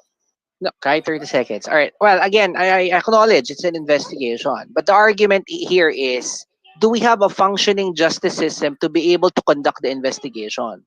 If the answer is, if we don't have the evidence to prove that the justice system, the Philippine justice system is not equipped to conduct the investigation, kung walang argument na ganon, then do not allow the ICC to come in. You go ahead and empower the Philippine government, the Philippine justice system rather, to be able to conduct the needed investigation. Ayun. Nawala si Mark. Kuya Mark? Parang ended. I think Thanks, tapos Mark. na yata. Thanks, Mark. Thank you. Austin at saka si Tio. Gusto mong salita mamaya after ni Austin? Yeah, 3 points. One is just a quick rebut for the last speaker, si Just, about the European EU threatening to downgrade their investments. Actually, Philippines received record investments 1 year after Duterte pulled out of ICC.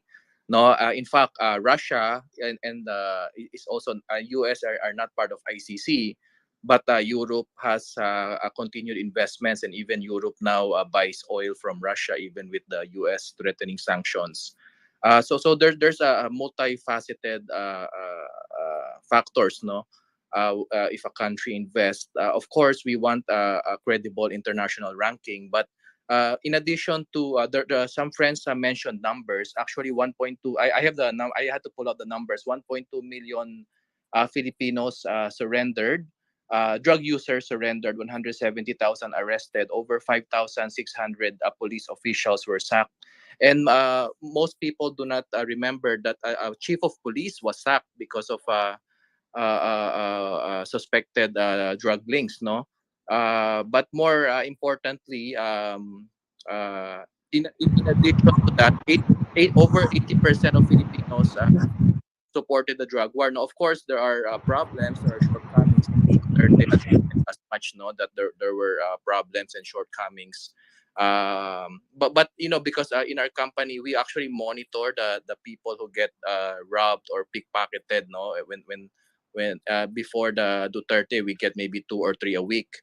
But I'm sure you can also ask your office mates during Duterte's time. Even you walk around Malate, the dark areas of Quezon City, you talk to the 20 taxi seconds. drivers, they say that the safety really improved, and that can be directly but in addition to that argument that we have a functioning judicial system, it really boils down to independence and sovereignty of our country, because given that 80% of Filipinos support the drug war and Duterte got 16 million, the daughter got another 32 Para million. pa po.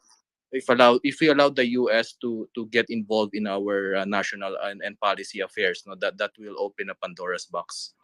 something to think about lang. Thank you. All right, thank you very much.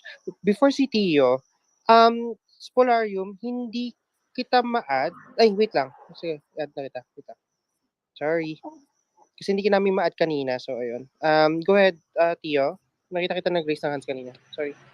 All right. Hi, guys. Thank you. I'd like to acknowledge Austin because it's really, those are good points. Fresh analysis. Why are we not allowing the ICC to intervene with our national affairs? Well, as for me, it's mentioned earlier na there is no jurisdiction because we have a working um, judicial ano yun? We have a working justice system here in the Philippines capable of investigating crimes that are currently happening in the country. But while I understand the point of Justin earlier na it's just an investigation of, but it's more than that.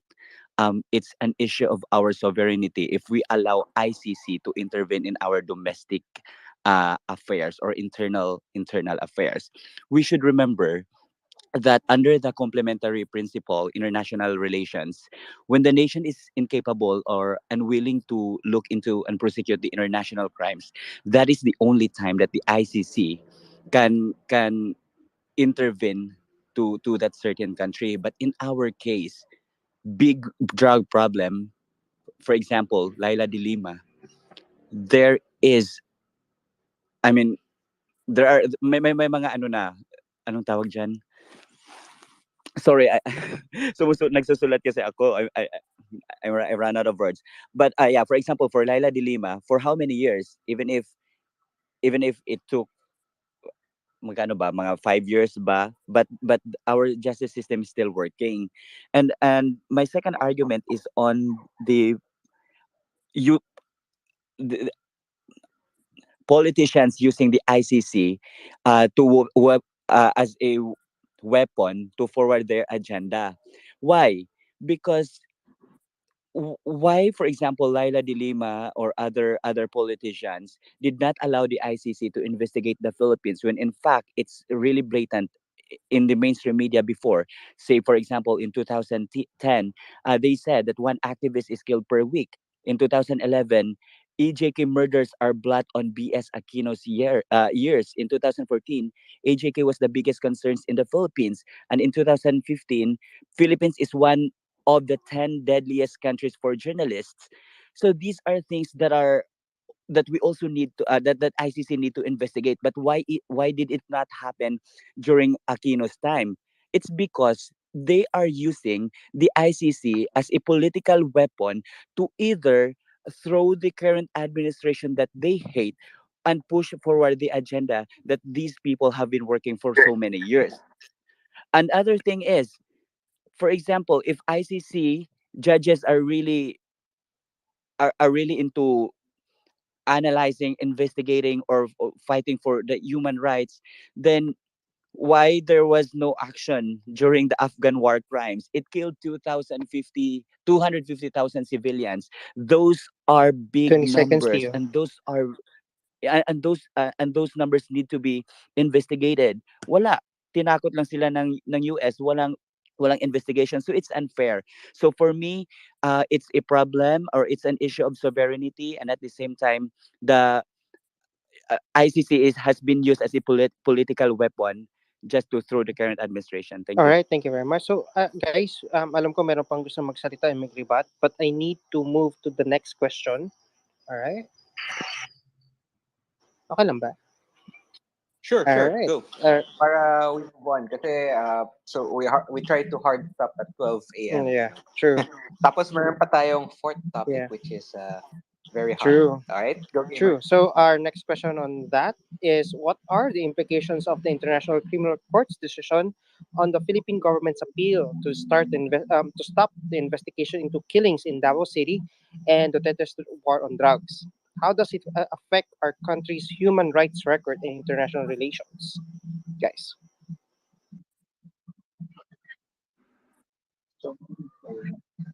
Hello, nakataas yung kamay ko. Yes po. Yeah, go ahead, Alpha. Well, bibigyan ko lang kayo ng idea, no? Naging konsehal ako ng bayan ng Pateros for 9 years. Three-termer ako. So, everything that happens to my community, to my town, I know everything. During the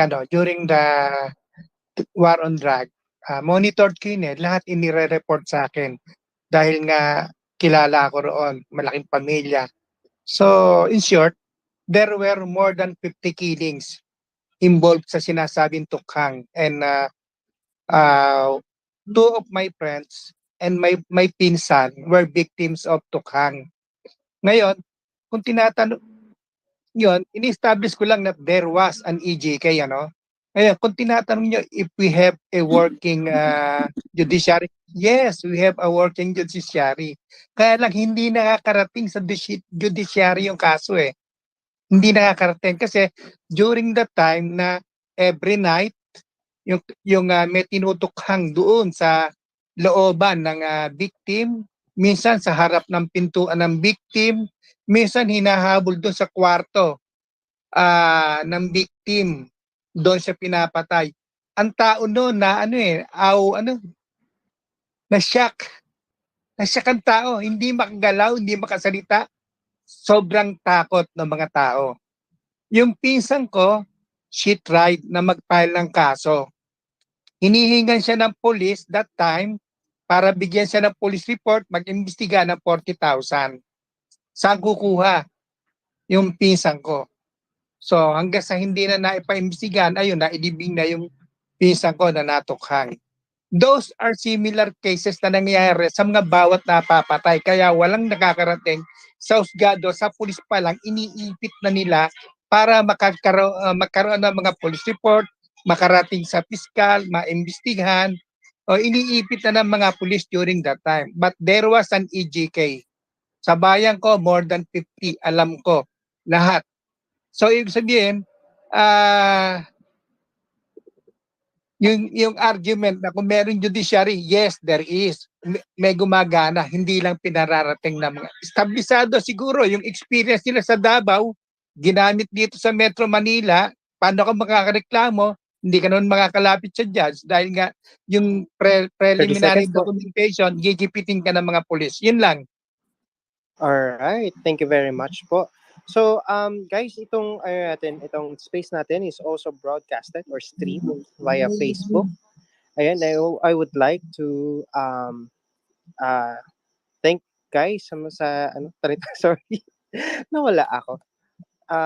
Sa page of Facebook listeners namin ng 31M page. Thank you guys for listening. Ayun. Right. So, sino na gamer? Next natin si Kuya Box, hindi ka nagbaba? Si Kuya Mark. Hindi. Sige. Kuya Mark. Hindi.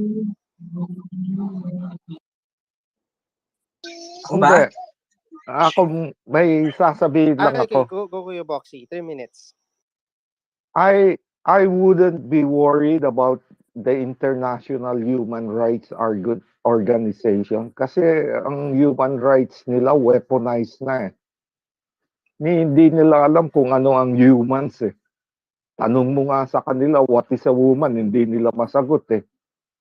Di lalo nang hindi nila alam ang what is human. Tapos sasabihin nila may rights. I-define muna nila kung ano ang human. I would weaponize na sila eh. The other thing is just the thought of ito si Maria Ressa was insisting on 27,000 daw na EJK. Pambihira. With sa barkada niyang sila Susan Wright, Madeleine Albright, at saka ito Samantha Powers, galit na galit sila kay Duterte. Kaya ito, parang personal na laban lang nila kay Duterte.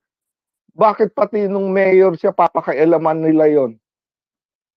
You see, it's getting to be personal eh, nila Madeleine Albright eh. Just the thought of that, tapos papapasukin mo sila, nakakainis na eh, insulto. Tapos, I will repeat it.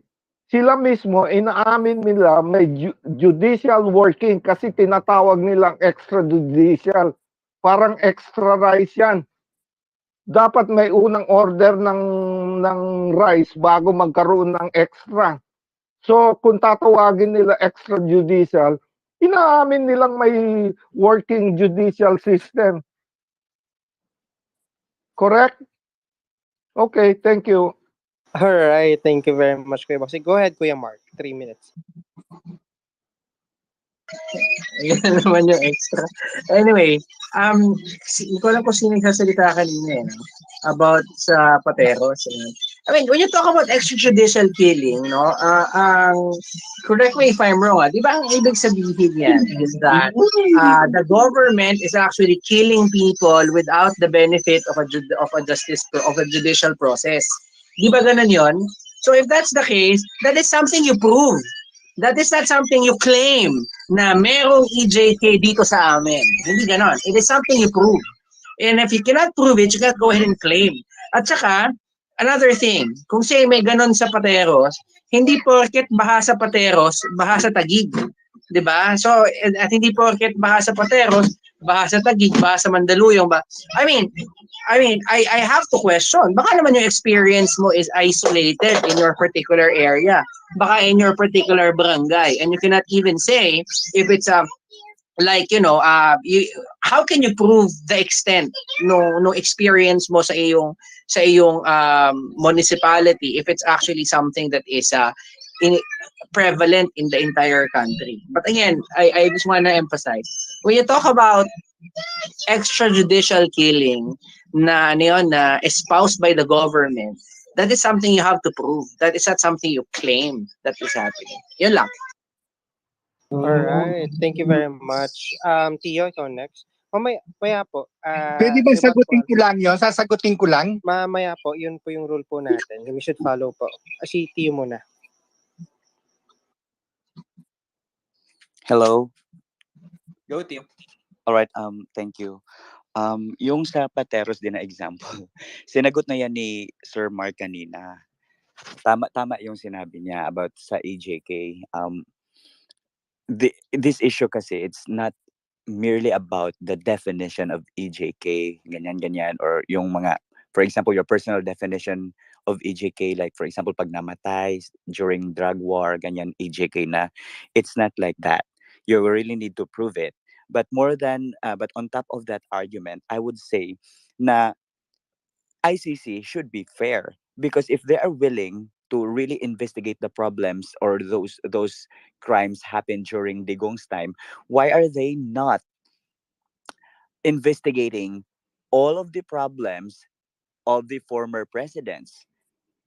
'Di ba? Tapos ang isa pa ring one thing that I also wanna point out is that they already served warrant to Putin ba yun, yung sa Russia? Pero what happened? It was not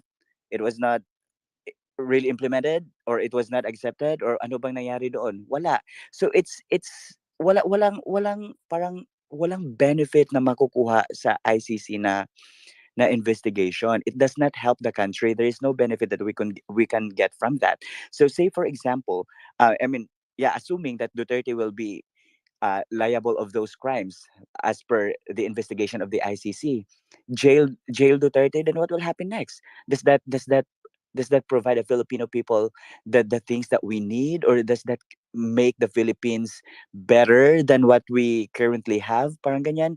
Wala, because you are only pointing out Duterte, who is not even the person who created such crimes. Because if you wanted to really work on those crimes, then you should hold accountable those people who are involved, police officers, police officers, and those who are enforcers of the laws. Why? But dahil if that is the case, then all presidents should be jailed by the ICC, or should be subjected to uh punishment by the ICC, because there are killings, there are crimes, big crimes that happen during their administration. So it really creates a bad precedent to the next administrations to come. So again, I have been consistent with my argument. This is politically motivated. This does not help the country. No benefits that we can get from this. And no jurisdiction because in our country, because our judicial system is working. Thank you. Alright, thank you very much po. Rebut na po. Si Alpha, go ahead po. 2 minutes po.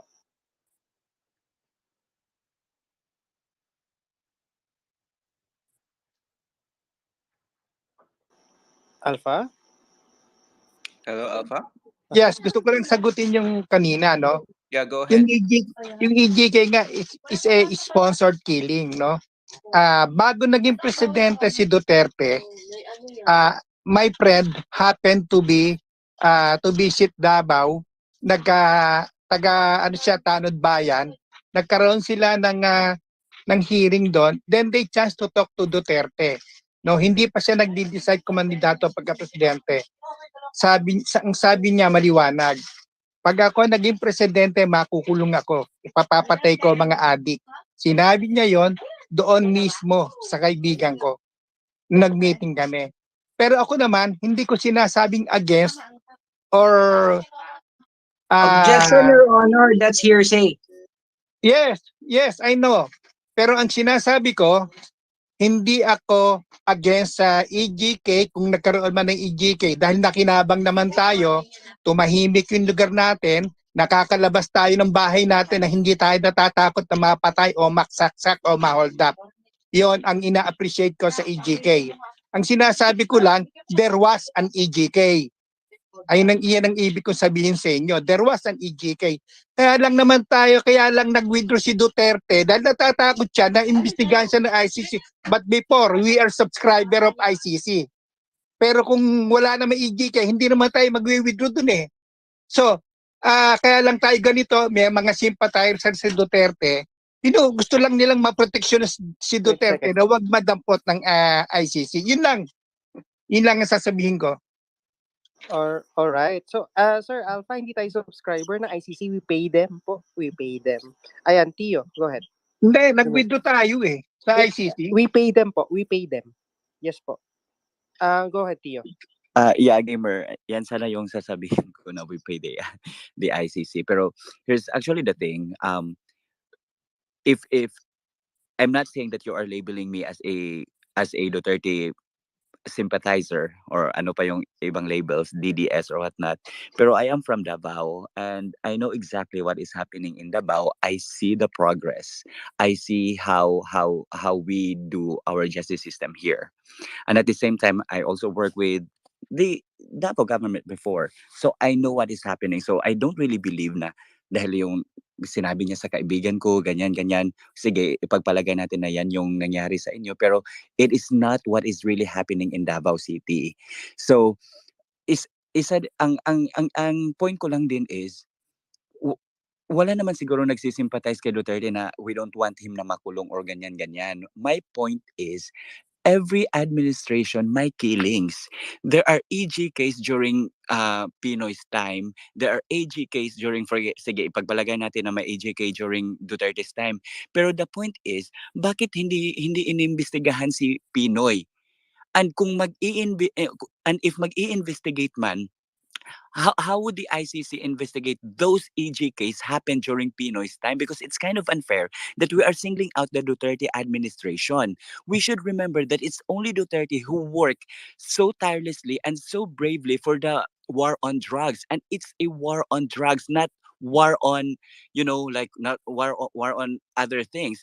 Ang kalaban mismo is drugs. And when we enforce the war on drugs, may mga casualties talaga. I admit that. I acknowledge that. Pero the point na we allow ICC to investigate on these problems, knowing that we have a working justice system, and Mark pointed out earlier na maybe ang reason bakit walang pumapasok talaga sa korte or umaakyat sa korte na kaso, it's because there was no case or evidence that were filed to begin with. So yan yung point namin dito. We have PAW. If that person cannot afford, we have PAW. Then it's a matter of ano lang talaga, like parang understanding the entire nuance ba sa war on drugs. So yun. Yeah, I listen to the ano lang next speaker. All right, thank you very much. Right. Okay, before Sir Boxy, I'd like to move on to the next topic. Pero mabilis lang, it's really connected. So, there are reports saying that the documents submitted to the ICC includes VP Sara Duterte and 2 senators, kung sino man yon. What does it mean very quickly to our future elections? Kasi that's kind of getting closer to the heart na pag ganun. Oh, sige, go Tio. Then Yeah, quick lang to. Go. That's exactly my point earlier. Na the ICC is being used it's now parang door for political opportunism. Na if they can attack someone through that, they would do that in order for them to push forward for their agenda. So it's not really, I mean, the ICC is not really doing its job na talaga, or its main purpose, its main function. It's more of like weaponization of that very own body na hindi na we are not even part of. Diba? So yan yung point ko kanina. So bakit nila isasali si Inday Sara sa usapin sa ICC? Because they know exactly that VP Inday Sara has the strongest political base as of the moment, na even if mag-election tayo bukas, for sure mananalo siya. Pero now her name is included on that ICC case now, or on that ICC probe. Why? Because that is their way to weaponize that very own body para to to to to attack Inday Sara, para naman na wala silang issue maibato, may maibato na sila. So that's my point. It's getting political now. It's not really uh, working or doing its main function. So wala na. Bayad sila eh. Depende yan sa bayad. So again, fighting words, Tio. But again, medyo people are saying that it might be getting closer to that interference that Yeah, parang lumalabas sa statement ni Tio na parang the other party is asking for international clamor or sympathy then for Yeah. NCC. And I would stand on my words. Thanks. All right, thank you. Sure, Go Box. ahead, Boxy. 3 minutes. And if anyone would like to chime in before we move on to the main event, Sir Boxy. Hello. Go ahead. Maski na yun sa Mindanao, maski na yun sa Davao, Duterte speaks all this, papatayin kita and all these things, but it's never written in black and white kasi psychological war nga eh. What happened to Davao is I think there was crime, and then tapos merong NPA. Ang unang linapitan ata ni Duterte doon, kasi talagang wild west na yung Davao na yan eh, when he stepped in. He made an arrangement with a certain commander of NPA, Parago. The name is Parago eh. Used to be a scout ranger in the army pero nag-NPA. Malaking grupo yan sa Davao. Ang nangyari, I think they got into a peace treaty na hindi gugulo.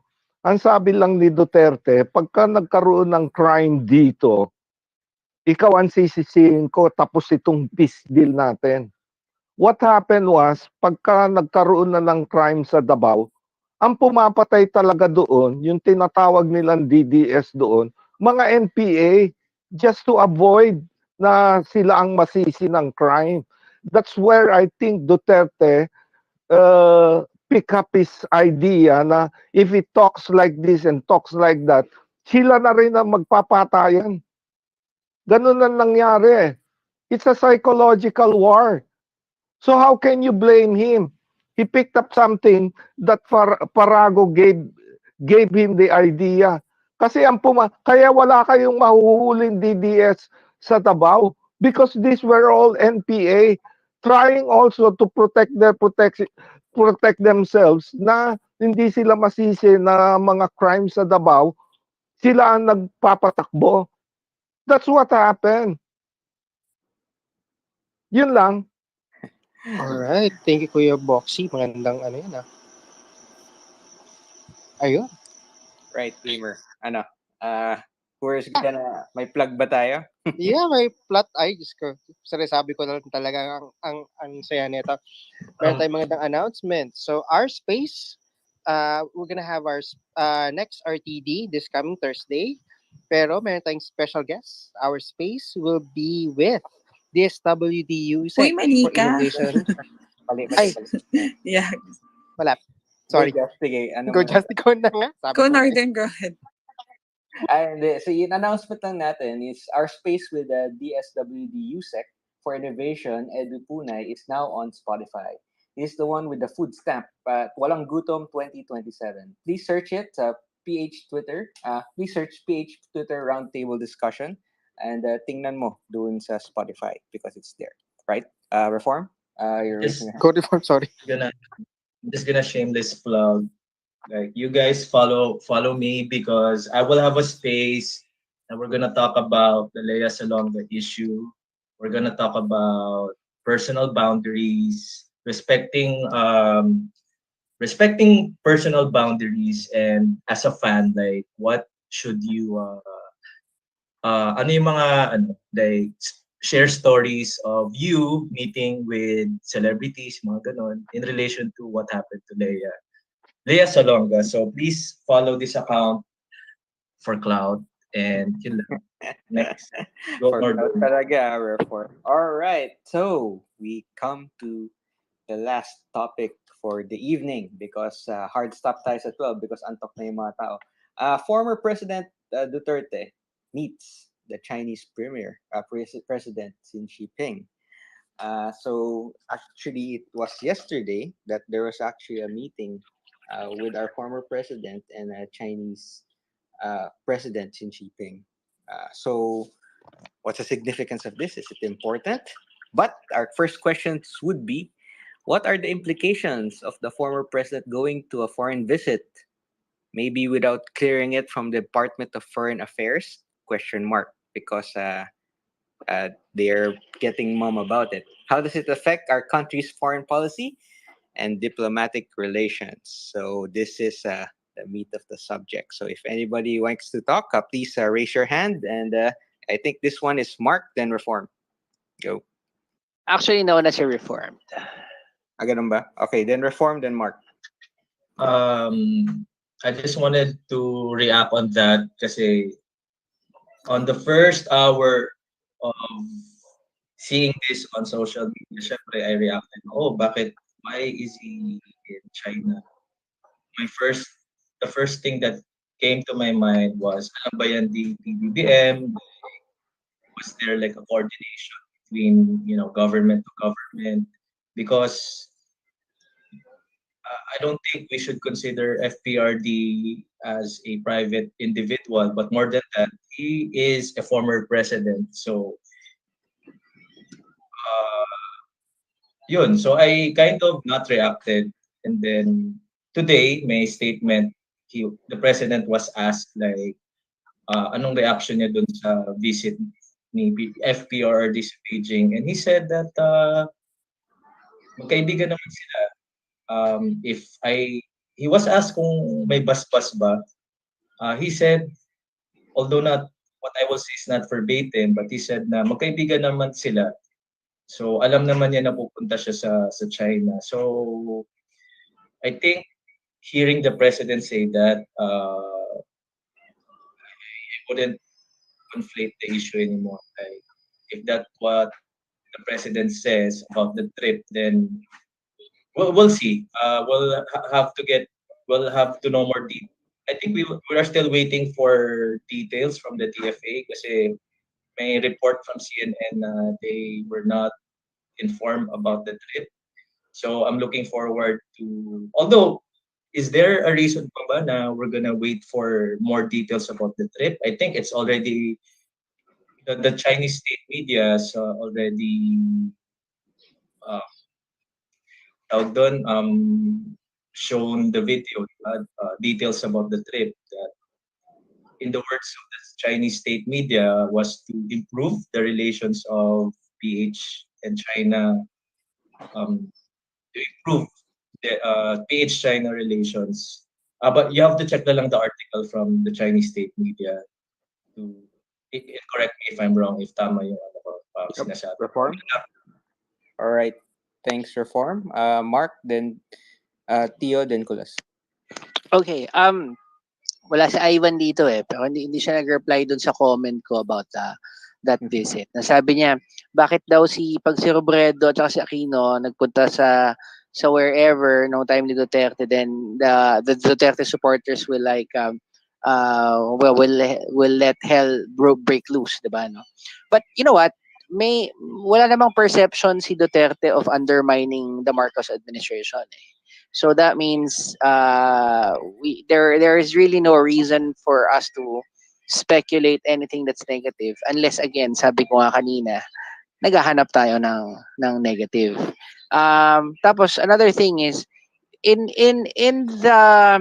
a situation wherein we have very limited information, wherein there are particular things that we're not privy to, no, then of course we have to go ahead and always assume that particular thinking na if limited yung information, everything else is speculation. Ergo, we cannot conclude. We cannot conclude anything na ganito yan or ganyan yan because we don't have complete information. And again, I'd like to repeat what I said earlier. Ang taong naghahanap ng masama, sigurado may makikita in an imperfect world. Yun lang. Salamat. All right, thanks, Mark. Go Tio. Circulas, but reform. Boxy, go. Tio. Ako ba? Ako na No, ba? Tio. Oo. Okay.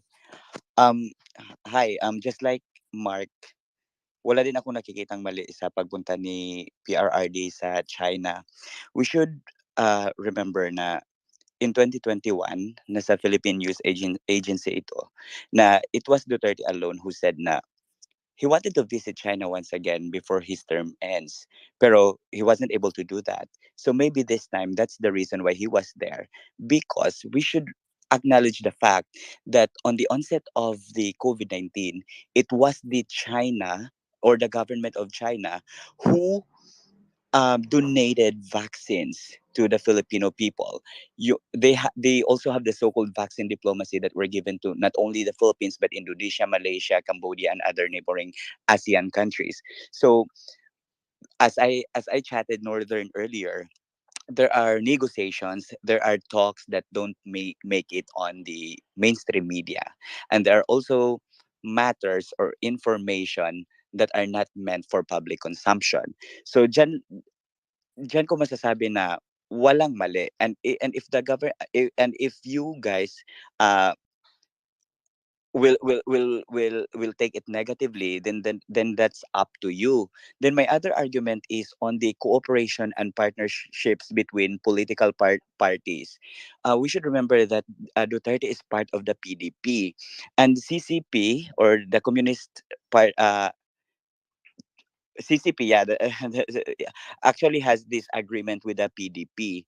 So that's tinatawag natin yung party to party partnerships, and it's not politicians to politicians partnership. So even if natapos na yung termino ng isang presidente, maaari pa rin siyang mag-visit or to have a courtesy call with the parties involved. So walang mali yan. We should remember as well na, for example, hindi lang kay Duterte nangyayari yan. There are incidents in the past like Lee Kuan Yew. Palagi siyang pumupunta sa China even if tapos na yung term niya. So, naging issue ba? Wala. So, may nangyari bang parang problem sa sovereignty ng Singapore? Wala. So why make problem out of something na we don't even know? So, yan lang. Thank you. Okay, in this order, Circulas, Thank you. Boxy, Alpha, Just, then Reform. Go, Circulas. Ganito. Ang question is, ang question that we have to think of is that is Duterte going to China can help us or not in diplomacy? Na mag-lessen ang problem natin. So will it help us or not? Yan ang question dyan. But akala ko we have to befriend everyone. So the current president is befriending the US and the former president is a friend of China. So what's wrong with that? Anong problema?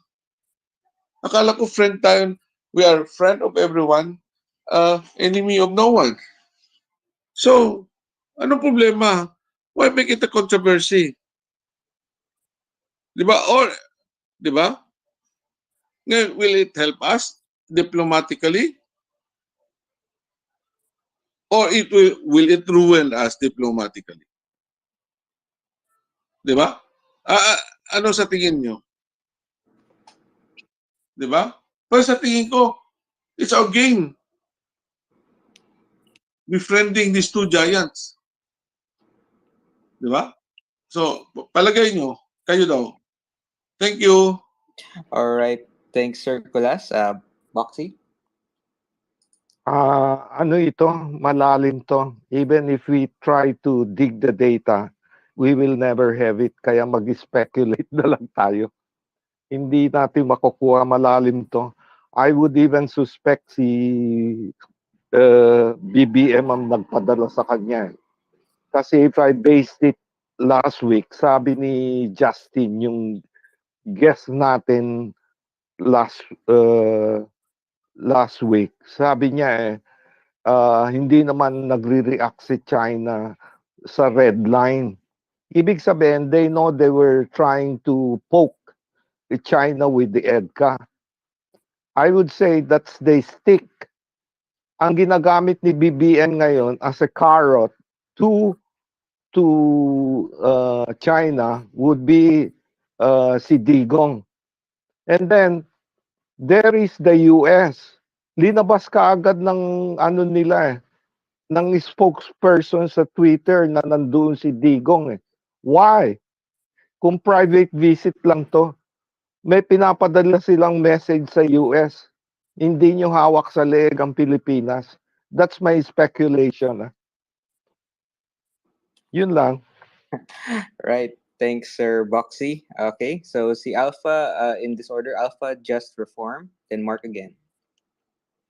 Alpha. Hello, good evening, sir. Good evening. Magko-comment lang ako, kung magre-reaction kayo, I just listen lang. So, ang tingin ko rito, si President Xi Jinping, yes, Xi President. Jinping, tumetechnique siya ng carrot and stick, style, ngayon, yung ginagamit niya si Duterte. So, ang point ko lang,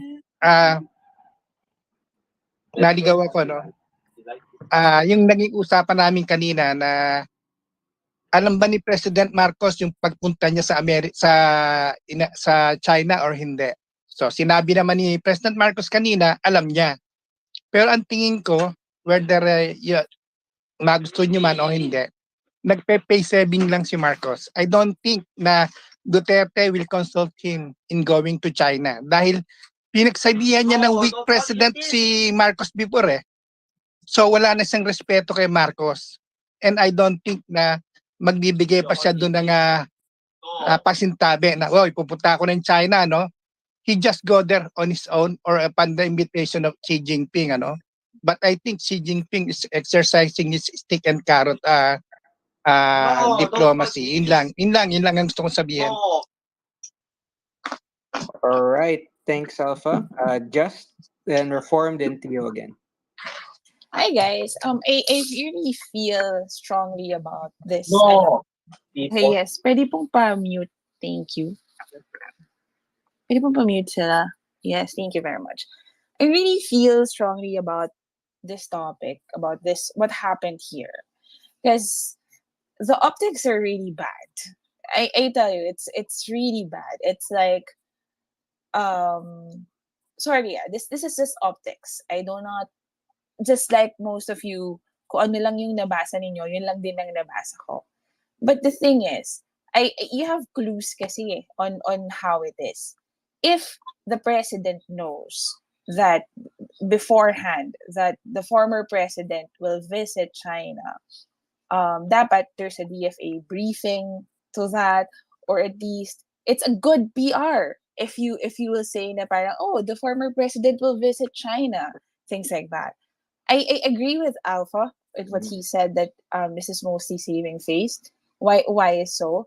Kasi if ang narrative is he doesn't know about it, it's a complete undermine of the power of the president to begin with. Second is, no one, sorry, I disagree with what Tio said, saying that it's a personal trip. Kasi he wanted he wanted to go back to China before ganyan, ganyan. But the thing is, he made promises. I was like saying that he will continue to promote the bilateral friendship of the Philippines and China. In what capacity? Diba? We have been saying that the former president is a private individual, but then again, it was televised. It was televised. It was for all the world to see. It's like poking someone. It's like poking US or something. You understand? And I feel strongly about this in the merit of kung if he is also the president, I would feel so then kung ano yung nararamdaman ko ngayon for BBM na parang hindi ba dapat hindi ka naglalaro ng chess ngayon kasi someone is the player na. Someone is representing the Philippines differently. And that is, kaya sobrang akong sorry. That's why I feel strongly about this. Kasi, bakit? Bakit kailangan may ganito? And then, meron pa siyang sorry.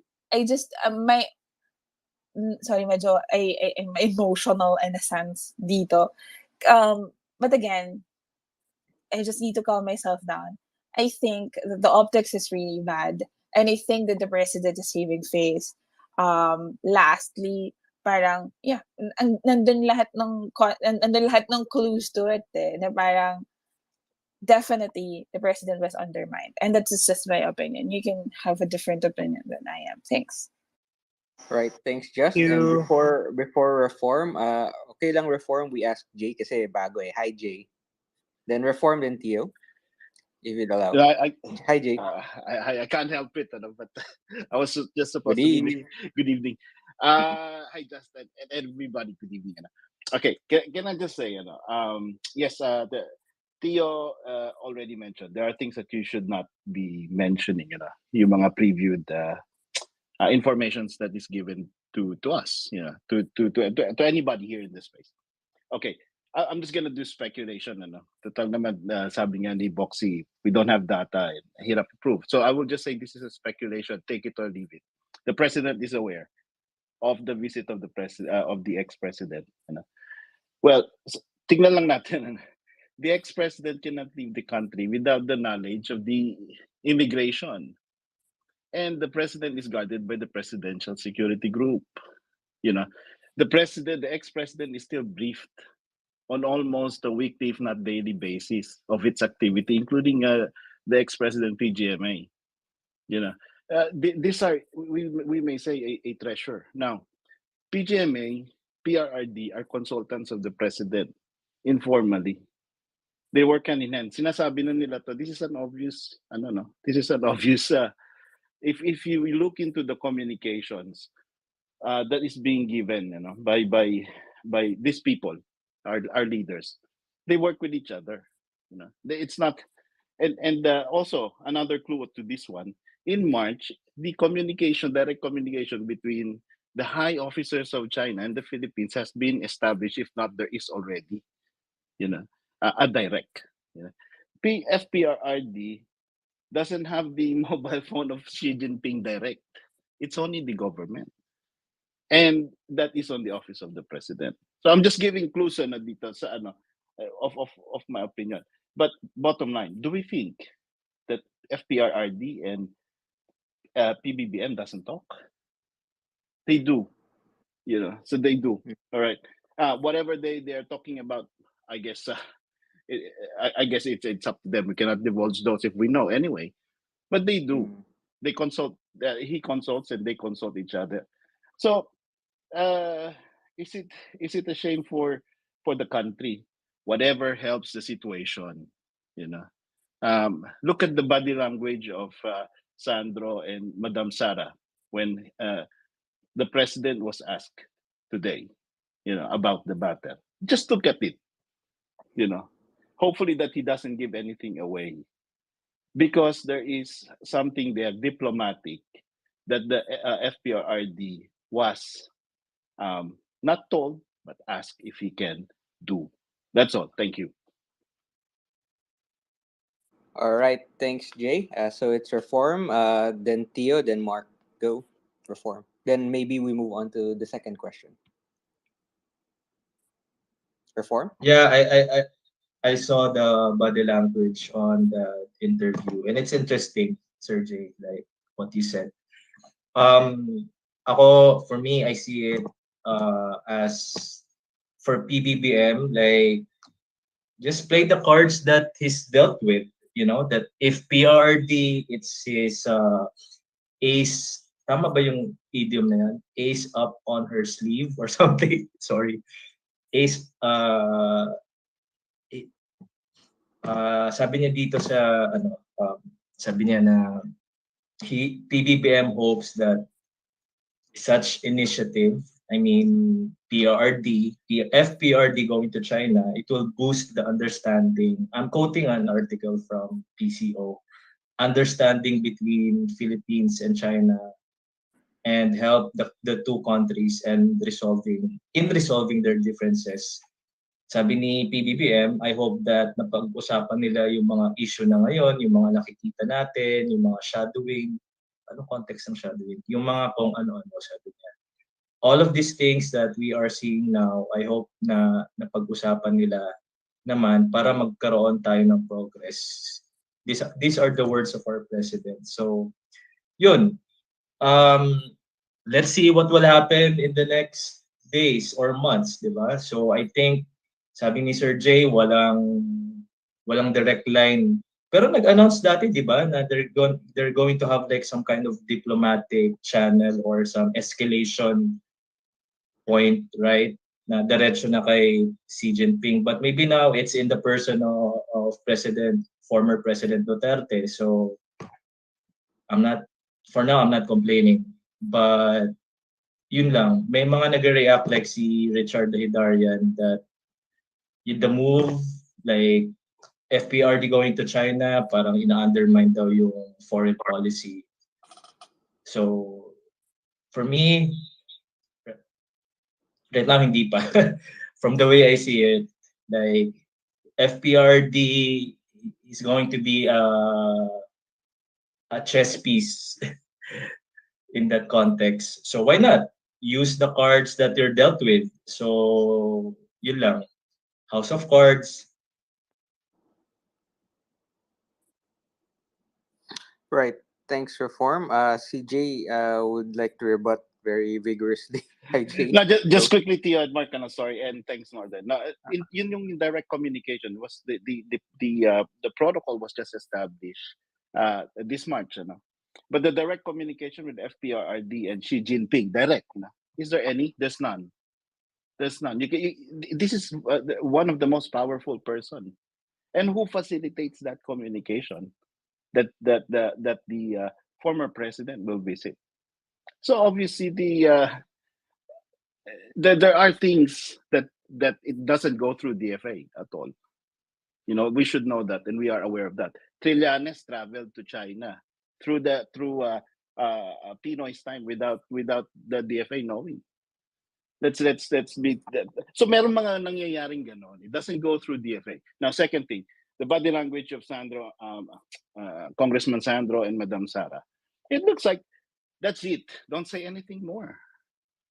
They are looking at the president, But anyways, I'll leave it up for the interpretation of everybody. Thank you. Bye. Right. Thanks, Jay. Theo, Mark, then Austin. Then I think I'll combine the next two, because we're gonna have a conclusion pa after, and it's being late na rin. So, go Theo. Okay.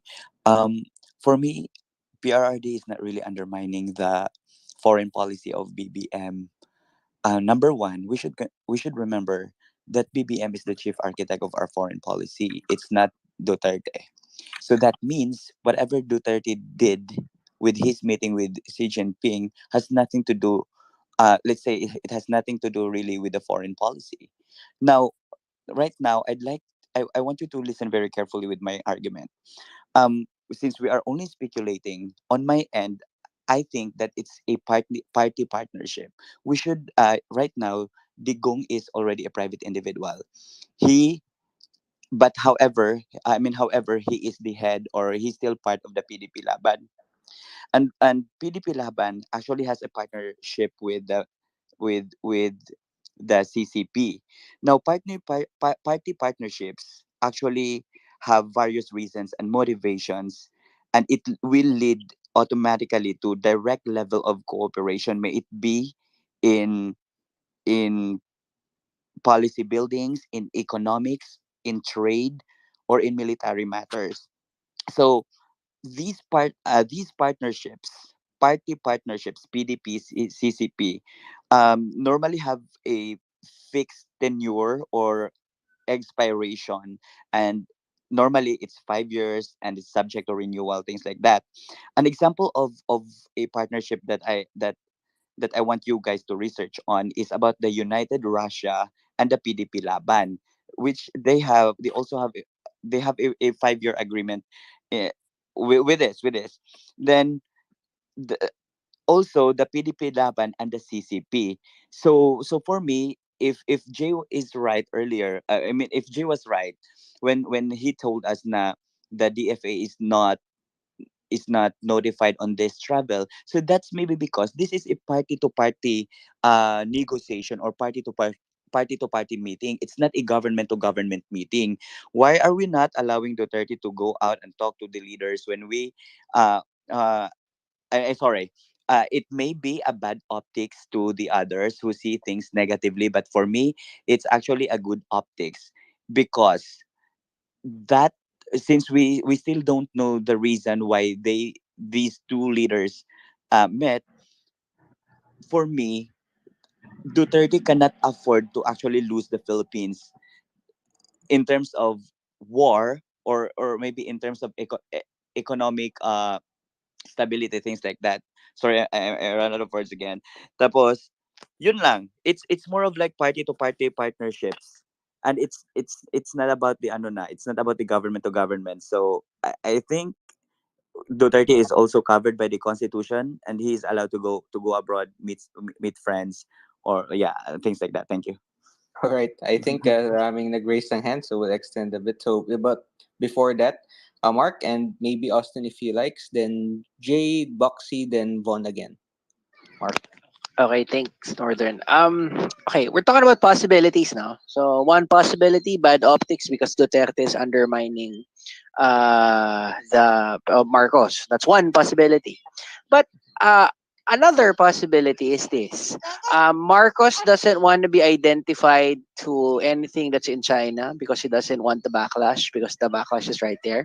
Because probably he's pivoting more favors from the United States, as proven by the pro US stance in the past few months.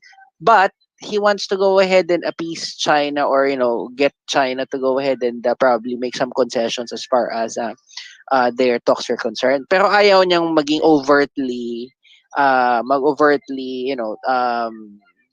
go to China and discuss things. So what does he do? Tama yung sinasabi ni Reform na baka nga naman, tama yung gamit mo ng idiom, bro. Yung an ace upon and under his sleeves, or something to that effect. Na that's one possibility na Duterte is a chess piece. I will send uh, my asset to China so that I can get what I want, without overtly saying na I'm actually talking to China because I'm avoiding the backlash. So that's another possibility, diba? So again, when we go ahead and talk about things that we have limited information on, we have to always acknowledge that we are speculating, and that we are talking about possibilities, and that we cannot conclude on the basis of limited information. Yan lang. Speaking. All right. Thanks, Mark. Go Austin because na-disconnect ka kanina. Then Jay, Boxy. Thank you and good evening again, everyone. Yeah, Good evening. somebody mentioned earlier that the key question is whether Duterte's visiting benefits or helps the Philippines and Filipinos, or whether it hurts. No, and if we're all beneficiaries of the American education system, so we can speak frankly. No, this concept of undermining the president's chief architect of foreign policy is actually a Western American construct. And then somebody mentioned this Haydarian guy. He's a friend in person, but for him to say Duterte undermines his whole coterie of from Albert Del Rosario to Carpio to Haydarian, they undermine the Duterte's every foreign policy announcement in the last 6 years. No, so he doesn't have credibility to say that.